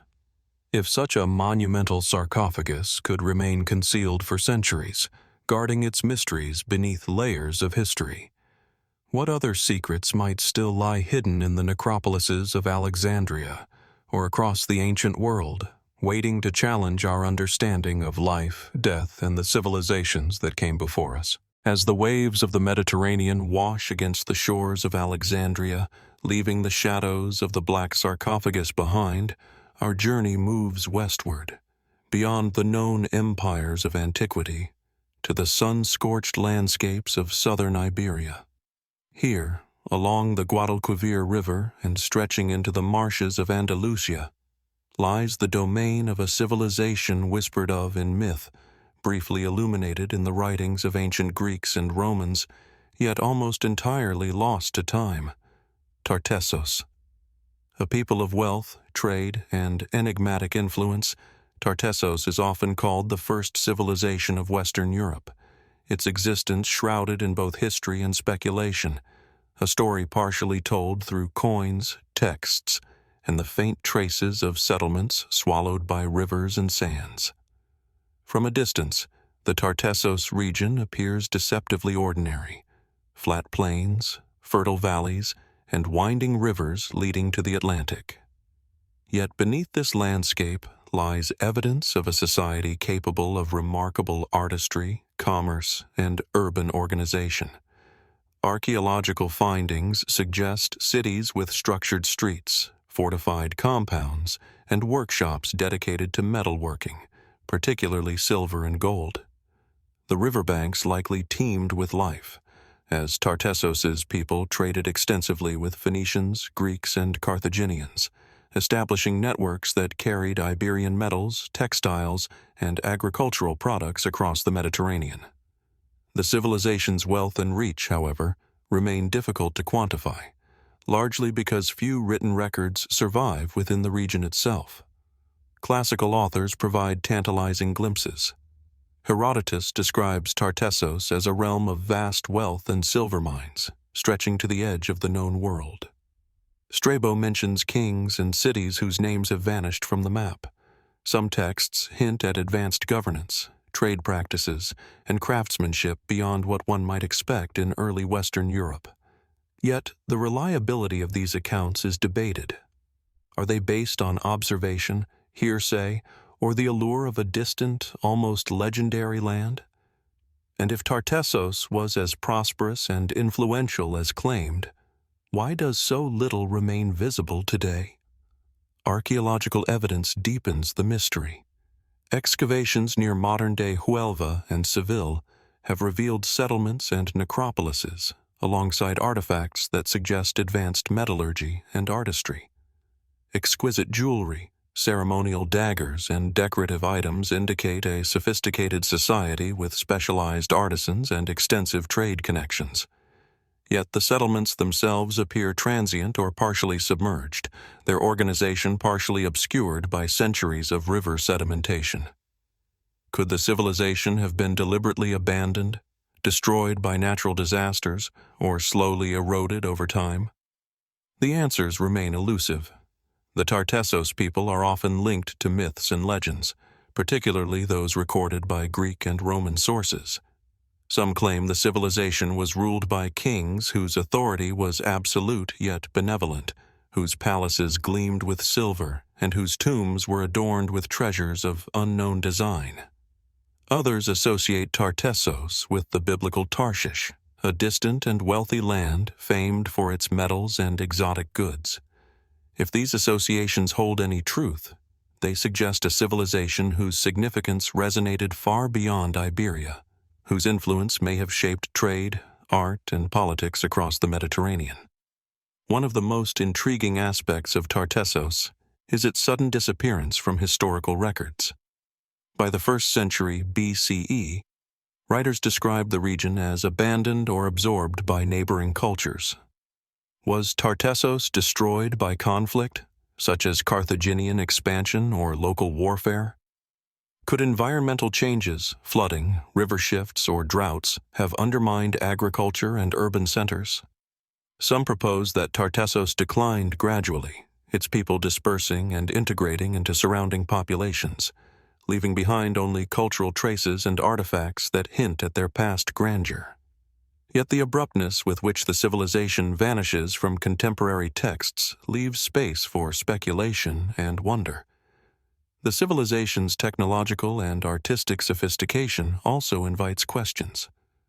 Tartessos' metalwork, particularly in silver, shows advanced techniques, suggesting specialized knowledge of smelting, alloying, and ornamentation.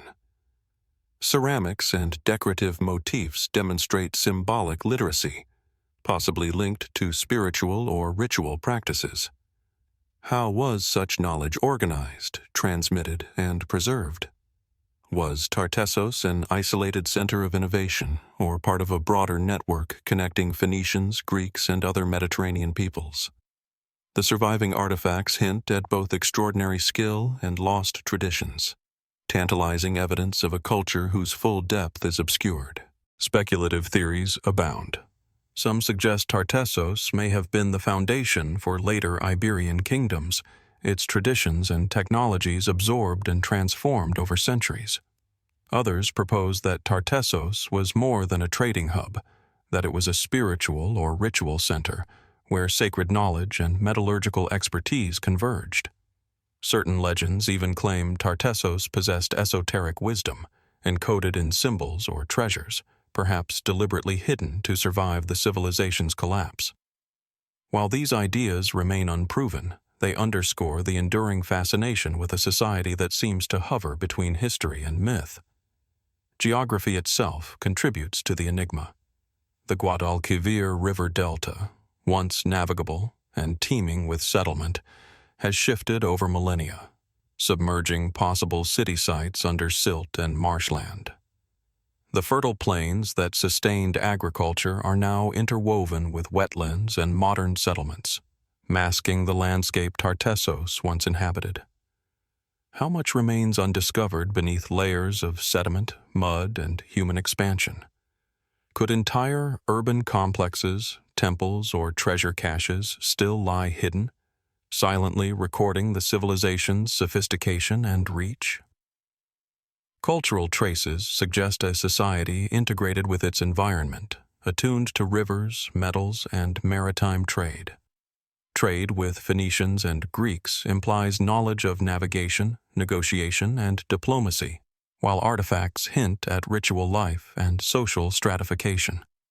Yet so much of this civilization's structure, belief system, and daily life is obscured, leaving historians to reconstruct a society from fragments of metal, ceramic, and textual whispers. Each discovery provides insight yet simultaneously deepens the mystery. Standing on the banks of the Guadalquivir today, looking out over its marshes and winding channels, one is struck by the sense of both continuity and absence. Tartessos was a civilization of ingenuity, artistry, and commerce, yet its cities, institutions, and stories have largely vanished. The land itself, fertile and mysterious, carries traces of as the winds of Iberia fade behind us, carrying the whispers of Tartessos's vanished cities and forgotten riches. Our journey turns once again to the high deserts of Peru. Here, in the flat, arid plains of the Nasca region, the earth itself becomes canvas and mystery, etched with shapes and lines visible only from above. Among these enigmatic geoglyphs lies a figure that has captured imagination across generations, the so-called astronaut. Unlike the linear patterns, trapezoids, and spirals that dominate the landscape, this humanoid figure appears to stand upright, its limbs splayed, and its head encased in what some interpret as a helmet, suggesting a presence that transcends ordinary depiction. The Nazca Plains are deceptively barren, their cracked clay surfaces baked by centuries of relentless sun. From ground level, the geoglyphs are nearly imperceptible, fragments of depressions in the desert floor and pale lines scratched into the reddish earth. Only when viewed from the heights, once by observation towers, now by aerial surveys or satellite imagery, does the full form of the astronaut emerge. The figure stretches over 20 meters from head to toe, its arms raised as if signaling or gesturing, and its body composed of a series of precise curves, circles, and straight lines. The craftsmanship is deliberate, the geometry striking, yet its purpose remains obscured by time. Mainstream archaeologists generally interpret the Nazca lines as ceremonial or religious expressions, aligned with solstices, water sources, and sacred mountains. The astronaut, while anomalous in form, is often included within this framework, perhaps a priest, shaman, or symbolic figure, depicted with exaggeration to communicate authority or ritual significance. Its raised limbs could signify invocation, its bulbous head a headdress, or a representation of spiritual or mythological beings. In this interpretation, the geoglyphs are the product of a sophisticated culture deeply attuned to astronomy, ritual, and symbolic communication, yet whose precise intentions remain elusive. Yet the humanoid figure sparks a different kind of curiosity. Unlike the stylized birds, monkeys, and hummingbirds common across the Nazca Plains, the astronaut seems less rooted in naturalistic imagery and more abstract, almost otherworldly.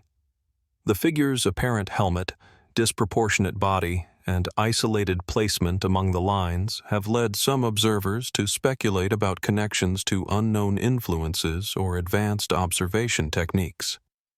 Could this depiction encode knowledge of distant lands, celestial phenomena, or symbolic concepts that remain incomprehensible to us today? Or is it simply an artistic exaggeration, a shamanic figure meant to invoke awe and reverence among its viewers?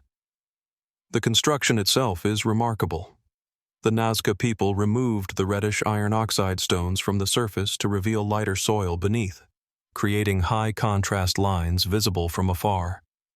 The astronaut required not only meticulous planning, but also an understanding of scale, proportion, and perspective, skills necessary to render a coherent figure on such a grand canvas. Surveying the desert without modern tools, how did they ensure that each curve, each limb, maintained the intended proportions? Could there have been grids, ropes, or scaffolding employed? Or perhaps a form of geometric intuition passed down through generations of skilled artisans? Speculative theories abound, fueled by the figure's apparent divergence from naturalistic depictions. Some propose that it represents a contact with the cosmos, an alien visitor, or the recording of a vision beyond ordinary human experience. Others suggest it may encode astronomical or calendrical information, its posture or location corresponding to specific stars, solstices, or planetary alignments. While these interpretations remain speculative and controversial, they underscore the enduring fascination with a figure that simultaneously evokes ritual, artistry, and the unknown. The astronaut also invites reflection on the Nasca culture itself. These geoglyphs were created between 500 BCE and 500 CE, a period in which the Nasca people thrived in an otherwise harsh desert environment. The creation of massive earthworks, visible only from above, indicates an understanding not only of geometry, but also of social coordination, organizing labor, sustaining effort over long distances, and imbuing work with ritual or symbolic purpose. Could the astronaut have been a central figure in communal rites, perhaps guiding spiritual energy, invoking rain, or mediating between the people and unseen forces? Archaeological study has revealed surrounding elements that hint at functionality beyond symbolism. Some lines intersect or radiate toward water sources, mountain peaks, or sacred sites. Could the placement of the astronaut similarly relate to unseen geographies, subterranean aquifers, or ritual centers? Its isolation might have amplified its visibility from ceremonial platforms or temporary aerial vantage points, suggesting that its purpose was both performative and sacred. The desert, otherwise empty and inhospitable, becomes a stage where human intention and environmental context converge. Even the psychological impact of the figure is notable. Its raised limbs, disproportionate proportions, and enigmatic stance evoke awe, curiosity, and perhaps trepidation. Observers from both past and present have interpreted it as a sentinel, a communicator, or a guardian.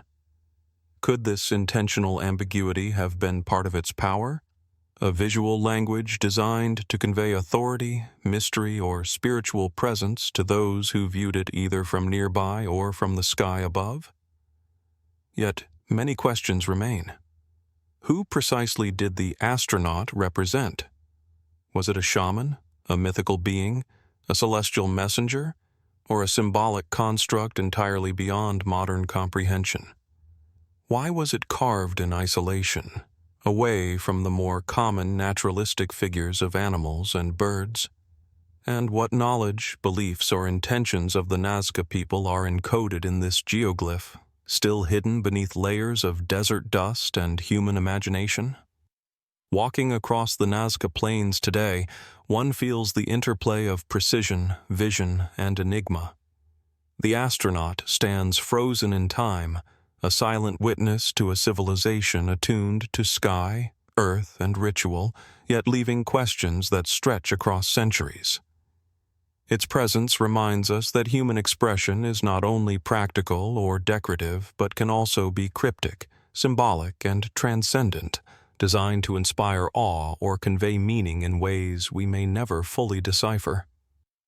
As the desert wind sweeps across the lines, lifting faint dust into the air and tracing the contours of the geoglyph, one is left with a lingering thought. If the Nasca could conceive of a figure so monumental, precise, and enigmatic, what other knowledge or symbolism might be hidden within the plains, within other geoglyphs, or within practices lost to time? And beyond the figure itself, what does the astronaut reveal about the imagination, cosmology, and enduring mysteries of a civilization that left its mark upon the earth for eyes that could only see from above? As the winds of the Peruvian desert sweep across the Nazca Plains, carrying the silent presence of the astronaut geoglyph, our journey shifts once more, this time to the stark, sun-bleached cliffs overlooking the Dead Sea. Here, among the arid canyons of the Judean desert, a fragment of history lies buried beneath layers of rock, dust, and legend. The Copper Scroll, one of the most enigmatic variants of the Dead Sea Scrolls. Unlike the fragile parchment and papyrus texts discovered in nearby caves, the Copper Scroll is forged from metal, its letters etched into sheets of rolled copper, resistant to decay, yet defying easy interpretation. The scroll itself is imposing. Rolled into a tight cylinder over 2 meters in length, it gleams faintly when light catches its surface, its metallic sheen a stark contrast to the soft, weathered tones of the surrounding cliffs. The engravings are densely inscribed, listing locations, quantities, and cryptic references to treasures hidden across the region. Unlike the philosophical or religious texts of Qumran, the Copper Scroll reads almost like a ledger or treasure map, cataloging riches of gold, silver, and precious artifacts. Yet the precise meaning of its contents, and whether the treasures are real, symbolic, or allegorical, remains deeply mysterious. The Copper Scroll is generally dated to the 1st century CE, placing it in the turbulent period of Roman occupation of Judea. This era was marked by political upheaval, religious fervor, and messianic movements, yet the scroll appears detached from the ideological or prophetic writings common to the Dead Sea Scrolls. Its detailed instructions for locating hidden wealth, sometimes in caves, cisterns, or beneath walls, suggest a meticulous knowledge of the landscape, combined with a motivation that might have been practical, ritualistic, or both. Could this document have been a plan to safeguard valuables from invading forces, or was it part of a more elaborate system of religious or communal security? The physical construction of the scroll amplifies the intrigue. Copper, unlike parchment, does not bend easily, making the task of inscribing precise letters laborious and technically demanding. The artisan responsible for this work would have needed specialized tools and extraordinary patience to engrave hundreds of lines with clarity and consistency. Each letter is a testament to skill, each location a fragment of knowledge preserved through meticulous planning. What compelled someone to undertake such an arduous task? Was it the urgency of protecting wealth from impending conflict, or the desire to encode information for posterity? Interpretation remains a challenge. Scholars have deciphered the text's letters, yet translating them into actionable directions has proven elusive. Many locations cited in the scroll no longer exist in their original form. Caves collapse, riverbeds shift, and settlements vanish. Some descriptions appear symbolic, while others reference sites that may never have existed, or whose names were common and ambiguous. Could the Copper Scroll be a combination of practical instructions and allegorical narrative designed to preserve both wealth and cultural memory? And if the treasures were ever real, were they recovered, moved, or perhaps intentionally lost to history? Speculative theories surrounding the Copper Scroll abound. Some suggest that the treasures listed were temple relics, hidden to protect sacred objects from Roman plunder during the destruction of the Second Temple in 70 CE. Others posit that the list refers to communal wealth accumulated by sectarian groups, such as the Essenes, for ceremonial or defensive purposes.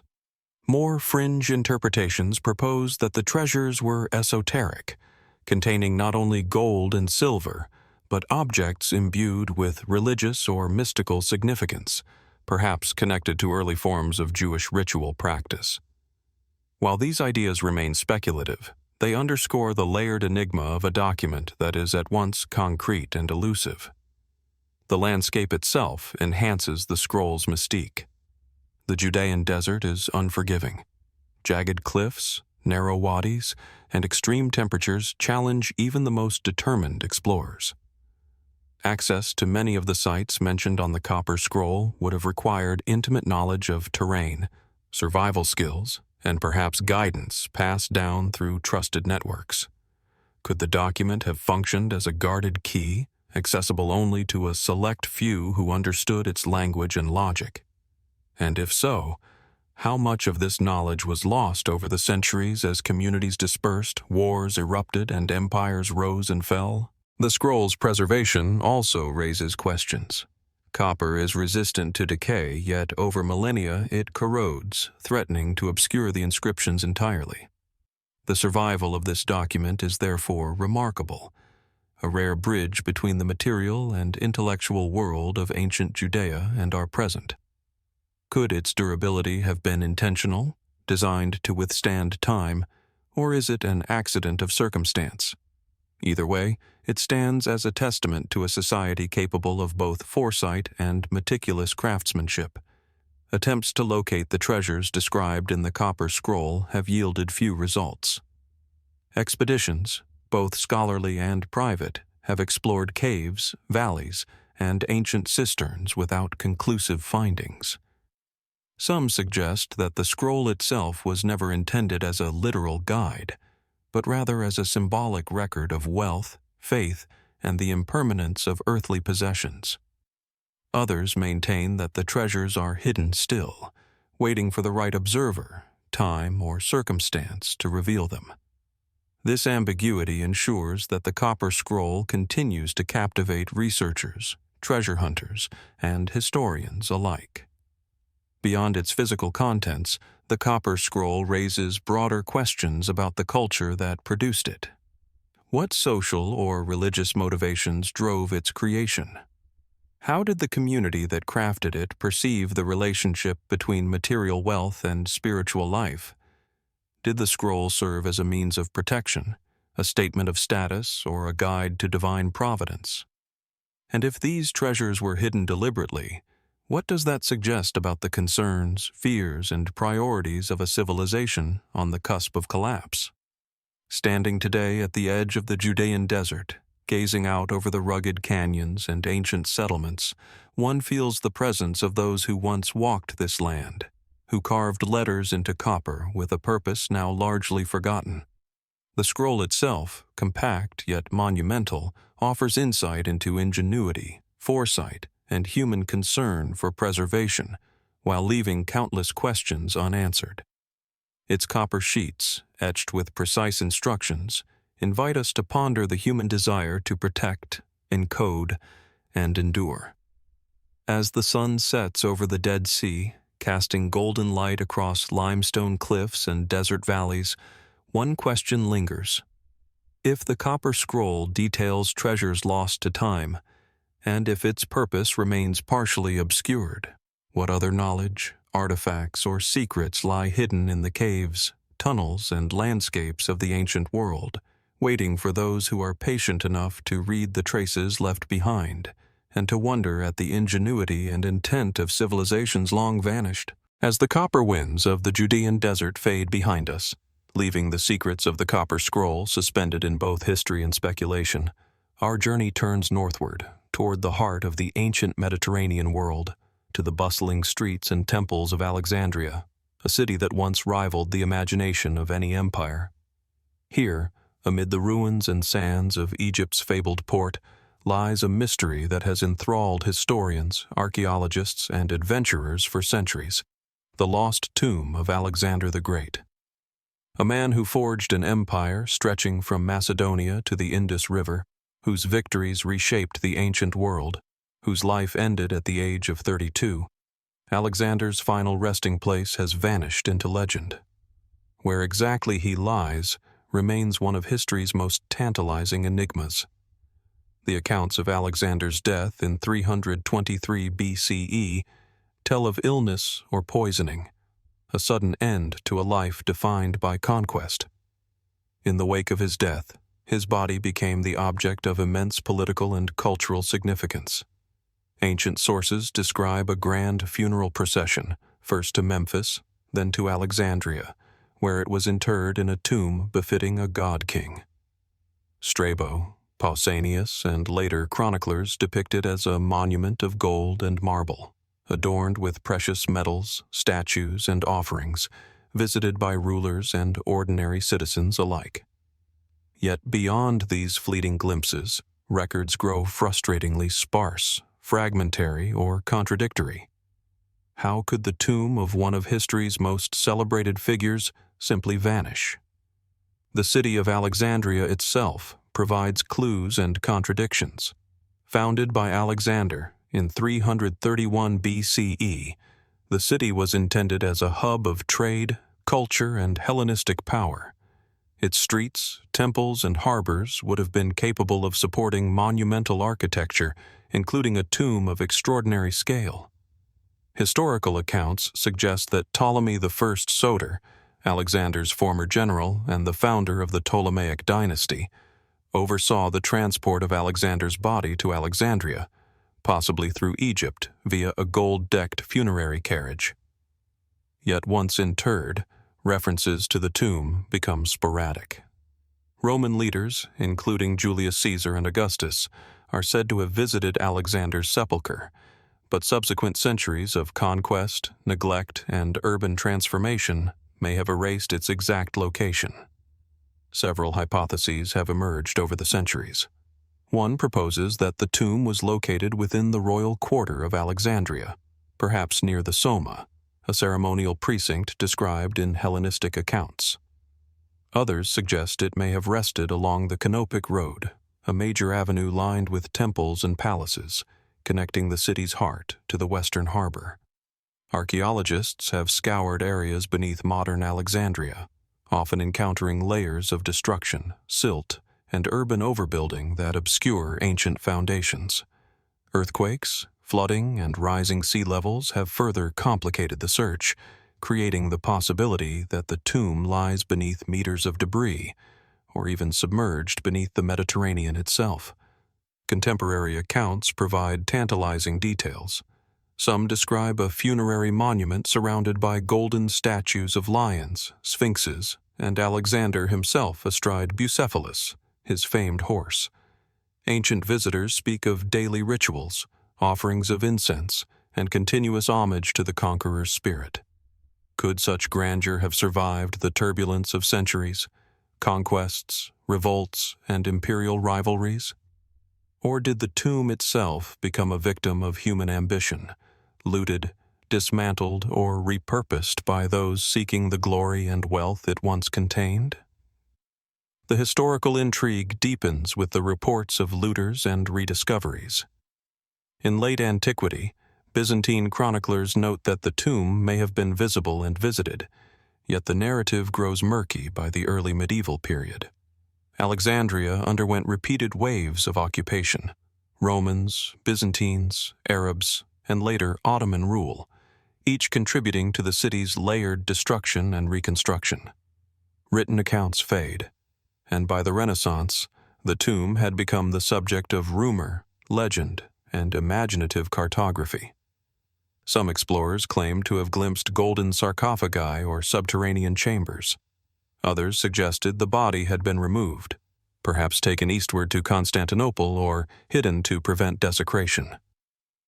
Speculative theories abound, blending historical possibility with imagination. One posits that Alexander's body was transferred by the Ptolemies to safeguard it during political upheavals, hidden within the labyrinthine catacombs beneath the royal palace or in subterranean tomb complexes beneath the city. Another suggests that it may have been relocated entirely, perhaps to the Temple of Ammon in the Siwa Oasis, a site linked to Alexander's divine status and his recognition as the son of Zeus Ammon.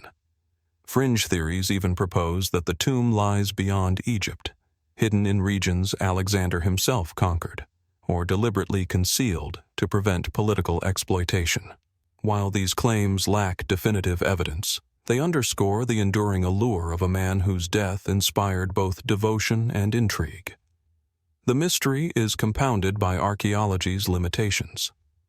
Alexandria has grown into a modern metropolis, with streets, buildings, and infrastructure often covering the ancient layers where the tomb might lie. Underwater archaeology offers some hope. Silted harbors and sunken structures may conceal Hellenistic edifices, yet exploring beneath shifting sediments and centuries of urban detritus presents nearly insurmountable challenges. Even where artifacts are found, identifying a tomb as Alexander's requires extraordinary corroboration, inscriptions, and architectural markers that may no longer exist. And yet, tantalizing hints, statues, coins, fragments of reliefs, continue to surface, each raising as many questions as they answer. The tomb's absence also invites reflection on the nature of memory, legacy, and history.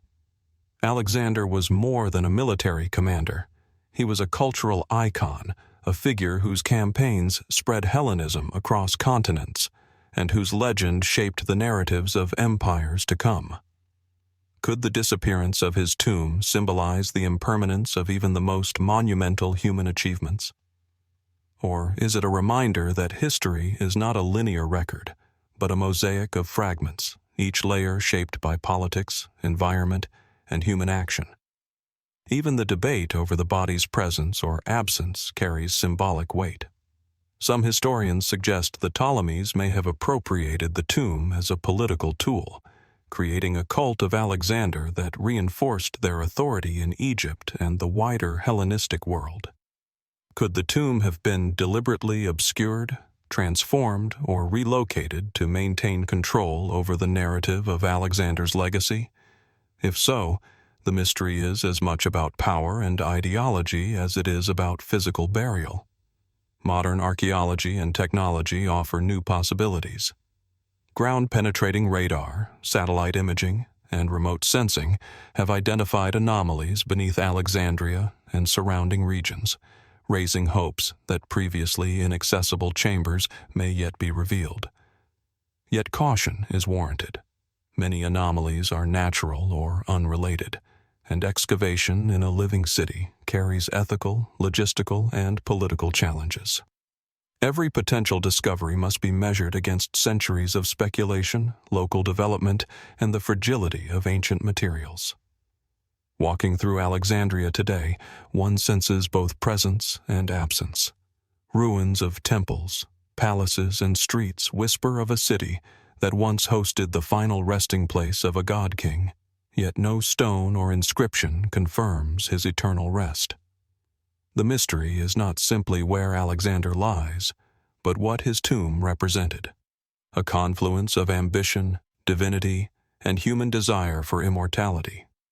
The city itself, layered with history, becomes a mirror reflecting the transient nature of power and the enduring pull of legend. If the lost tomb of Alexander were ever discovered, it would answer questions that have lingered for over 2 millennia: the location of the body, the nature of the funerary monument, and perhaps the treasures or inscriptions it contained. Yet, even discovery might not resolve the fascination, for the tomb's allure is not solely in its physical contents, but in the way it embodies the human drive to remember, honor, and mythologize greatness. In the absence of certainty, imagination, research, and careful observation converge, each step into the past, guided by both evidence and wonder. As the sun dips toward the horizon, casting elongated shadows across the streets and ruins of Alexandria, one question remains. If a man who reshaped the known world can vanish so completely, leaving behind only fragments of narrative, rumor, and expectation, what else does history conceal beneath cities, sands, and layers of time? And beyond the search for Alexander himself, what might his lost tomb reveal about the societies, ambitions, and human stories intertwined with the life and mysterious afterlife of one of history's most legendary figures? The allure of the lost tomb is therefore more than archaeological. It is a meditation on impermanence, legacy, and the limits of human knowledge. Each fragment of text, each layer of sediment, each whisper of legend invites us to question not only where Alexander rests, but how civilizations remember, honor, and ultimately, sometimes, forget their greatest heroes. The search continues as it has for centuries, a journey not merely through Alexandria's streets, but through the shadows of, as the Mediterranean sun sets over Alexandria, leaving the echoes of lost tombs and vanished treasures behind, our journey moves across continents, descending into the high-altitude plains of the South American Andes. Here, amid the windswept Altiplano and the shimmering expanse of Lake Titicaca, lies a place that has puzzled historians, archaeologists, and travelers for centuries: Tiahuanaco. Known also as Tiwanaku, this ancient city sits at over 12,000 feet above sea level, its monumental stones and enigmatic artifacts emerging from the mist, as though whispered into existence by forces beyond ordinary human comprehension. The air is thin, the sky vast, and the landscape both barren and fertile, a paradox that seems to mirror the mysteries of the site itself. Approaching Tiahuanaco, one cannot help but be struck by the sheer scale and precision of its architecture. Enormous stone blocks, some weighing upwards of 130 tons, are fitted together with such meticulous craftsmanship that even a knife blade cannot be inserted between them. The largest of these, quarried from distant sites, were transported across uneven terrain with methods that remain a subject of debate. The city's structures, temples, pyramids, plazas, and gates, suggest a sophisticated understanding of engineering, astronomy, and ceremonial design. Among the most striking is the Gateway of the Sun, carved with intricate bas-reliefs depicting figures with radiant headdresses, holding staffs, and surrounded by abstract symbols whose meaning continues to elude scholars. Mainstream archaeology dates Tiahuanaco to around 300 CE, identifying it as the center of a powerful Andean civilization that influenced the surrounding region for centuries. Excavations reveal agricultural terraces, canals, and evidence of extensive trade, suggesting that the city was not only a ceremonial center, but also a hub of social, political, and economic activity. Artifacts such as pottery, textiles, and ceremonial objects display a high level of artistic and technical skill, indicating that the people of Tiahuanaco had mastered both functional and symbolic aspects of material culture. Yet for all its tangible achievements, the city's origins and decline remain shrouded in mystery. The mystery deepens with the observation that Tiahuanaco appears abruptly and without clear precedent. Unlike other ancient civilizations, whose growth can be traced gradually through successive settlements, Tiahuanaco emerges seemingly fully formed, with monumental architecture already in place. Some scholars argue that earlier, less monumental structures may lie buried beneath the current ruins, yet the sudden sophistication evident in the extant city has fueled speculation about knowledge, technology, or cultural influences that remain unexplained. How did a society at such high altitude, with limited surrounding resources, achieve such engineering feats, transport massive stones, and organize a population capable of sustained construction over centuries? The iconography of Tiahuanaco is equally enigmatic. The Gateway of the Sun, the Ponce monolith, and numerous stelae display anthropomorphic figures intertwined with celestial or geometric motifs. Many of these depictions suggest a sophisticated cosmology, with references to constellations, solar cycles, and possibly even mathematical or calendrical systems. The so-called staff god appears repeatedly, a figure holding objects interpreted as symbols of authority or cosmic balance. Was this the deity of a unified pantheon, a shamanic figure, or an abstract representation of cosmic order? The precision and repetition of these images suggest intentionality, yet the deeper meaning remains elusive, leaving space for both scholarly interpretation and imaginative speculation. One of the most perplexing features of Tiahuanaco is the construction and placement of its megalithic stones. Blocks weighing dozens of tons were quarried, transported, and fitted together with extraordinary precision, sometimes over distances exceeding 10 kilometers. Modern experiments have demonstrated the difficulty of moving even a few tons of stone without advanced machinery. Did the Tiahuanaco people employ unknown engineering methods, or was it a combination of ropes, manpower, sledges, and ingenuity? Some fringe theories suggest lost technologies or outside influences, yet no conclusive evidence has been found to support these claims. Even so, the question remains: how did they achieve this level of precision and coordination, given the technological limitations of the period? The layout of the city adds further intrigue. Temples and pyramids align with cardinal directions, solstices, and perhaps even astronomical phenomena observable from the Altiplano. The Colossi temple, with its sunken court and massive stone walls, appears carefully oriented to track the movements of the sun and stars, suggesting an advanced understanding of astronomy. Was this knowledge developed over centuries, or was it inherited from an earlier, now lost culture? Could Tiahuanaco have functioned as a center for astronomical observation, ritual, and governance simultaneously?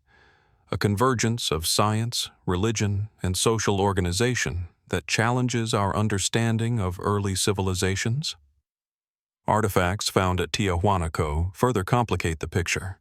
Carved figurines, elaborately painted ceramics, and textiles with geometric and symbolic motifs suggest both high artistic achievement and social stratification.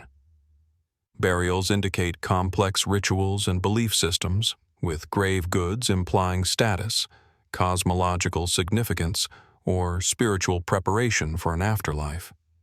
Yet these findings only hint at the society's structure. Much remains unknown about the political organization, economic systems, and daily lives of its inhabitants. Could the city's sudden rise and apparent abandonment reflect political upheaval, environmental stress, or cultural transformation?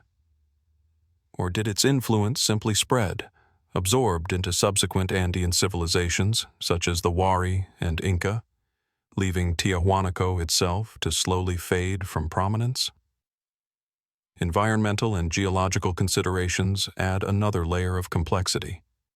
The Altiplano is prone to dramatic climatic shifts, from intense solar radiation to seasonal flooding. Evidence suggests that irrigation and agriculture were carefully managed, yet soil depletion, water management challenges, or changing climate could have undermined the city's sustainability. Some scholars posit that Tiahuanaco's decline was gradual, linked to these environmental pressures, while others speculate about abrupt political or social collapse. How could such a sophisticated society, capable of monumental construction and astronomical observation, disappear without leaving detailed written records? Speculative theories, while controversial, continue to fuel fascination. Some propose that Tiahuanaco represents the remnants of a pre-Inca civilization with lost knowledge of astronomy and engineering, perhaps influencing later Andean societies. Others suggest connections to mythic civilizations, cosmic events, or unknown technological achievements. While these ideas often verge on the speculative, they underscore the compelling mystery of a site that resists easy categorization, a city at once tangible and elusive, material and symbolic, historical and legendary. Tiahuanaco's architectural techniques are particularly noteworthy.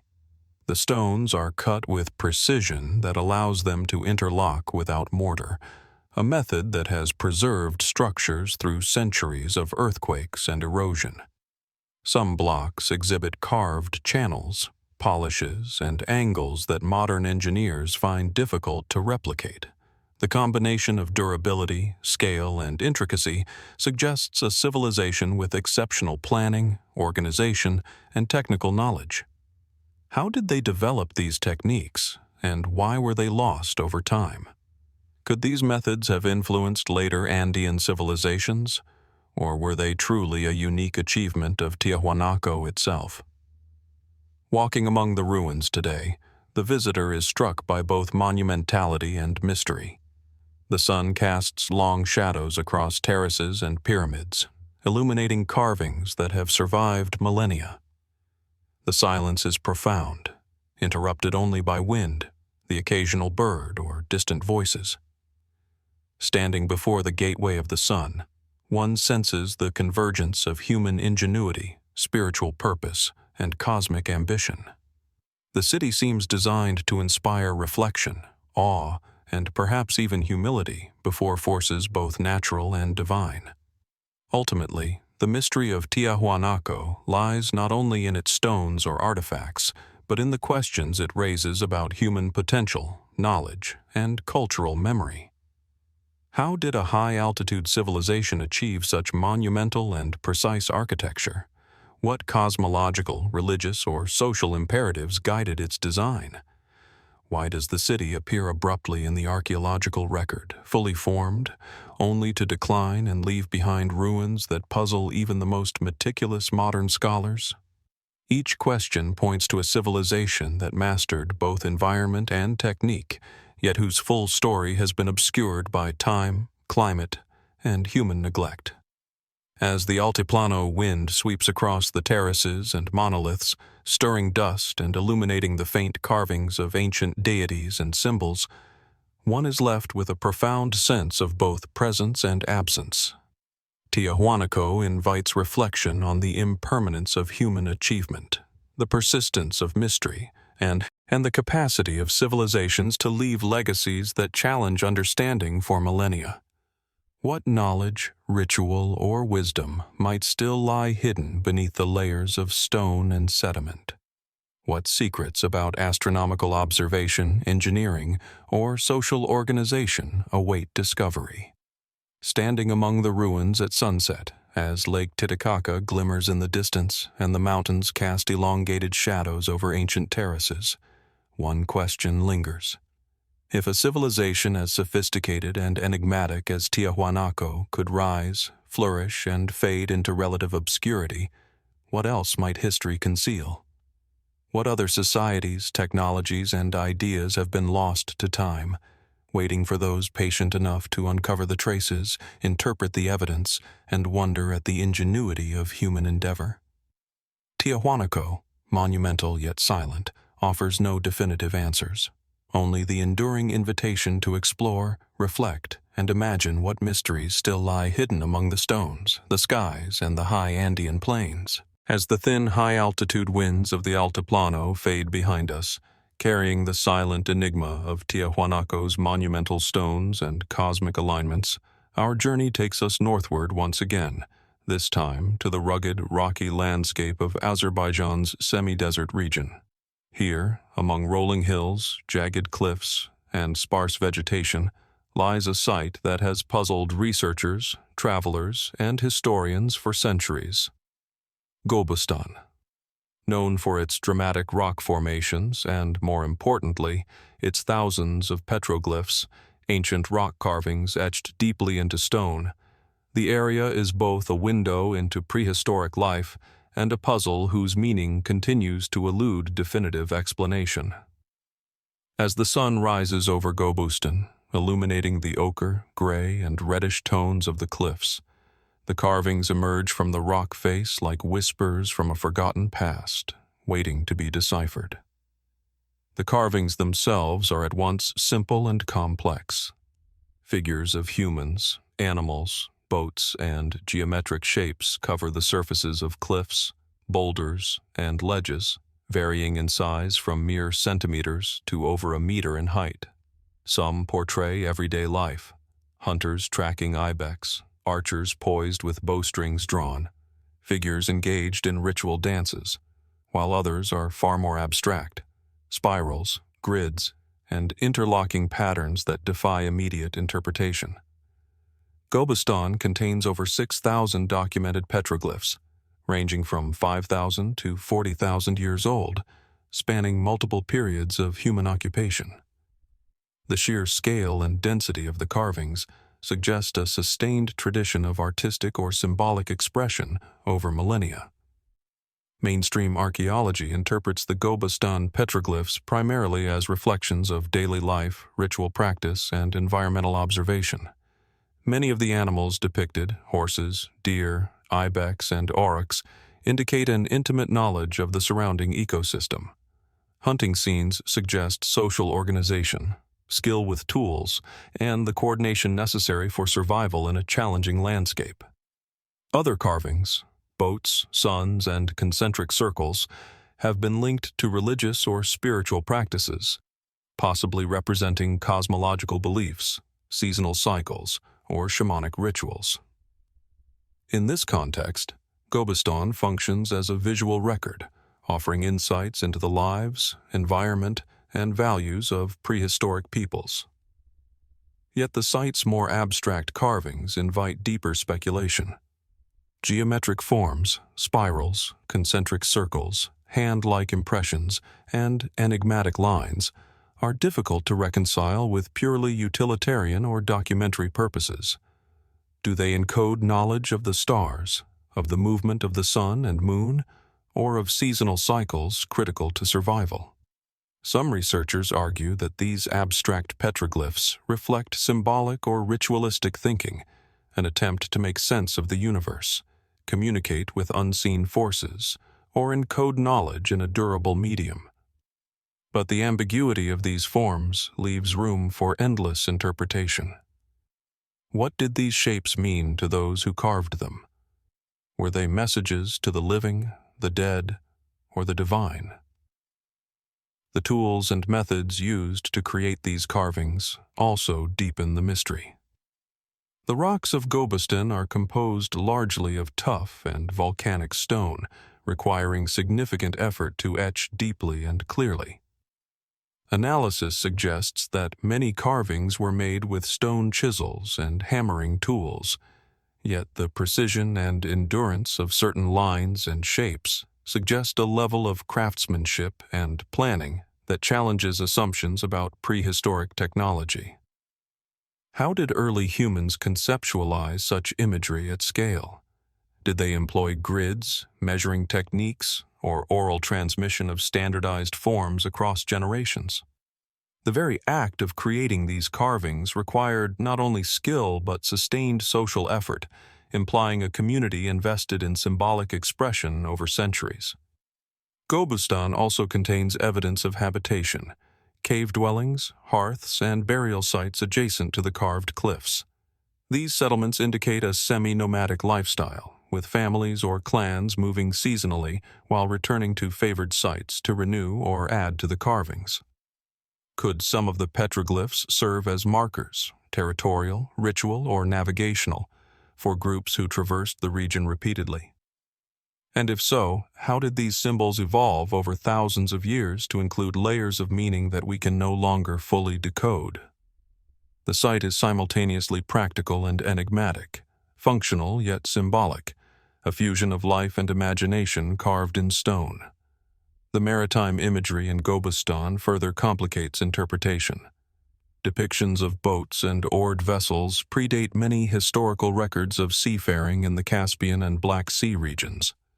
Were these representations literal, chronicling journeys and trade, or symbolic, tied to beliefs about movement, the soul, or cosmological journeys.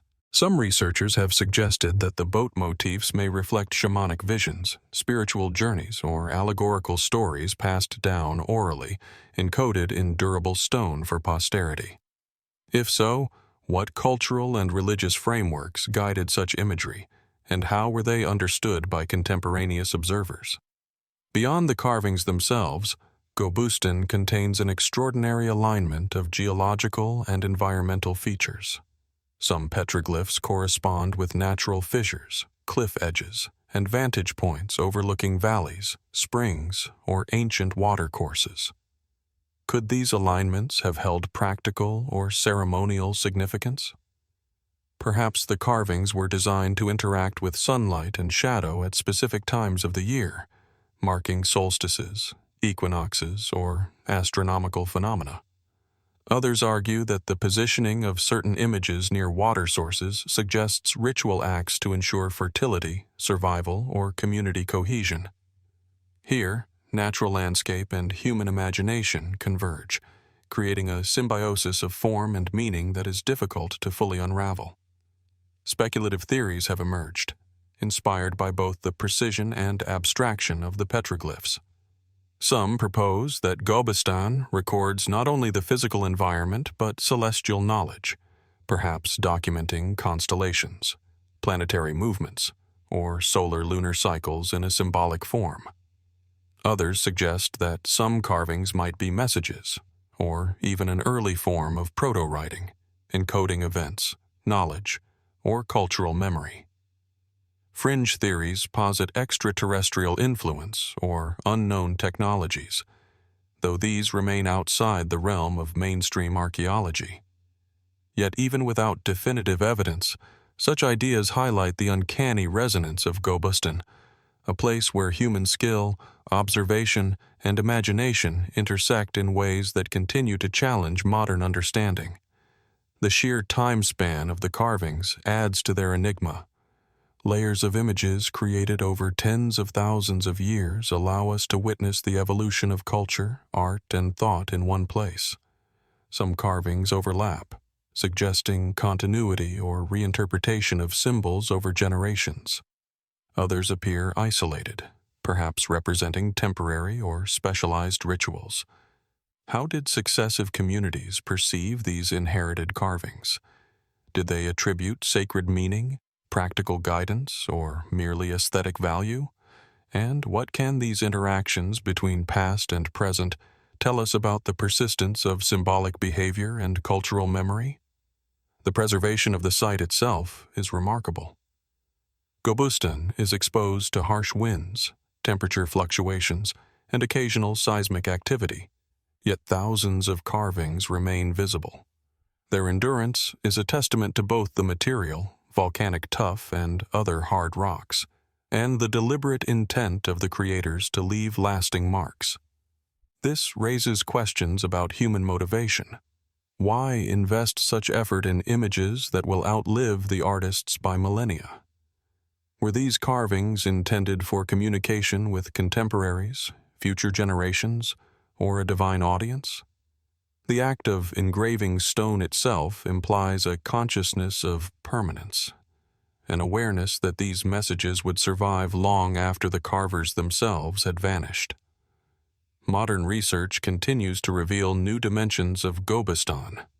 Detailed surveys, 3D imaging, and archaeological excavation have uncovered previously unnoticed carvings, habitation evidence, and ritual artifacts. Radiocarbon dating and stratigraphic analysis provide chronological frameworks, yet the interpretive gaps remain vast. Despite scientific rigor, the why of Gobustan, the meaning behind its abstract and symbolic images, remains largely speculative. Could it be a proto-script, a record of astronomical observation, a ritual map, or a complex blend of all these purposes? Perhaps the carvings served multiple layers of meaning simultaneously, accessible only to those steeped in the culture and knowledge of their time. As one stands amid the cliffs today, the site conveys a profound sense of both continuity and ambiguity. The images speak to us across millennia, yet they do not provide definitive answers. They evoke the presence of human life, thought, and ritual, yet challenge modern assumptions about prehistoric societies, their intelligence, and their capacity for symbolic abstraction. Walking among the carvings, one senses that they were more than mere decoration. They were records, expressions, and possibly sacred acts, imbued with a power that persists despite the passage of tens of thousands of years. The mystery of Gobustan extends beyond the individual carvings. The site embodies a dialogue between humans and their environment, a record of adaptation, observation, and imagination. It challenges contemporary understanding of early societies, their technical abilities, and their conceptual frameworks. The carving's endurance across millennia forces a reflection on what is remembered and what is lost, what was intended and what has been interpreted, and the ways in which humans seek to communicate across time. Standing at Gobustan at sunset, as shadows stretch across the carved rock faces and the light shifts, revealing details previously hidden, one is left with an enduring question. If humans could create such sophisticated, layered, and enduring symbolism tens of thousands of years ago, what other forms of knowledge, ritual, or insight from prehistoric cultures remain undiscovered, unrecognized, or misinterpreted? What stories, guidance, or cosmologies lie encoded in stones, landscapes, and artifacts around the world, waiting for patient observation and careful interpretation? The carvings of Gobustan invite reflection not only on the lives of the people who made them, but also on the nature of history itself. They remind us that the past is not merely a sequence of events, but a living tapestry of thought, ritual, and imagination, much of which remains enigmatic. They challenge us to look closely, think deeply, and approach with humility a legacy that spans millennia. In the echoes of each etched line, in the spirals and figures carved with intent and precision, Gobustan whispers a fundamental truth. Human curiosity, creativity, and the desire to leave a mark upon the world are as ancient as civilization itself, and as enduring as stone. And as the wind sweeps across the plains, stirring dust and shadows across the carvings, one question persists. What else does Gobustan conceal? And how many more messages from the distant past remain etched in silence, waiting for discovery, interpretation, and the patient attention of those willing to listen to the stone-carved voices of our earliest ancestors?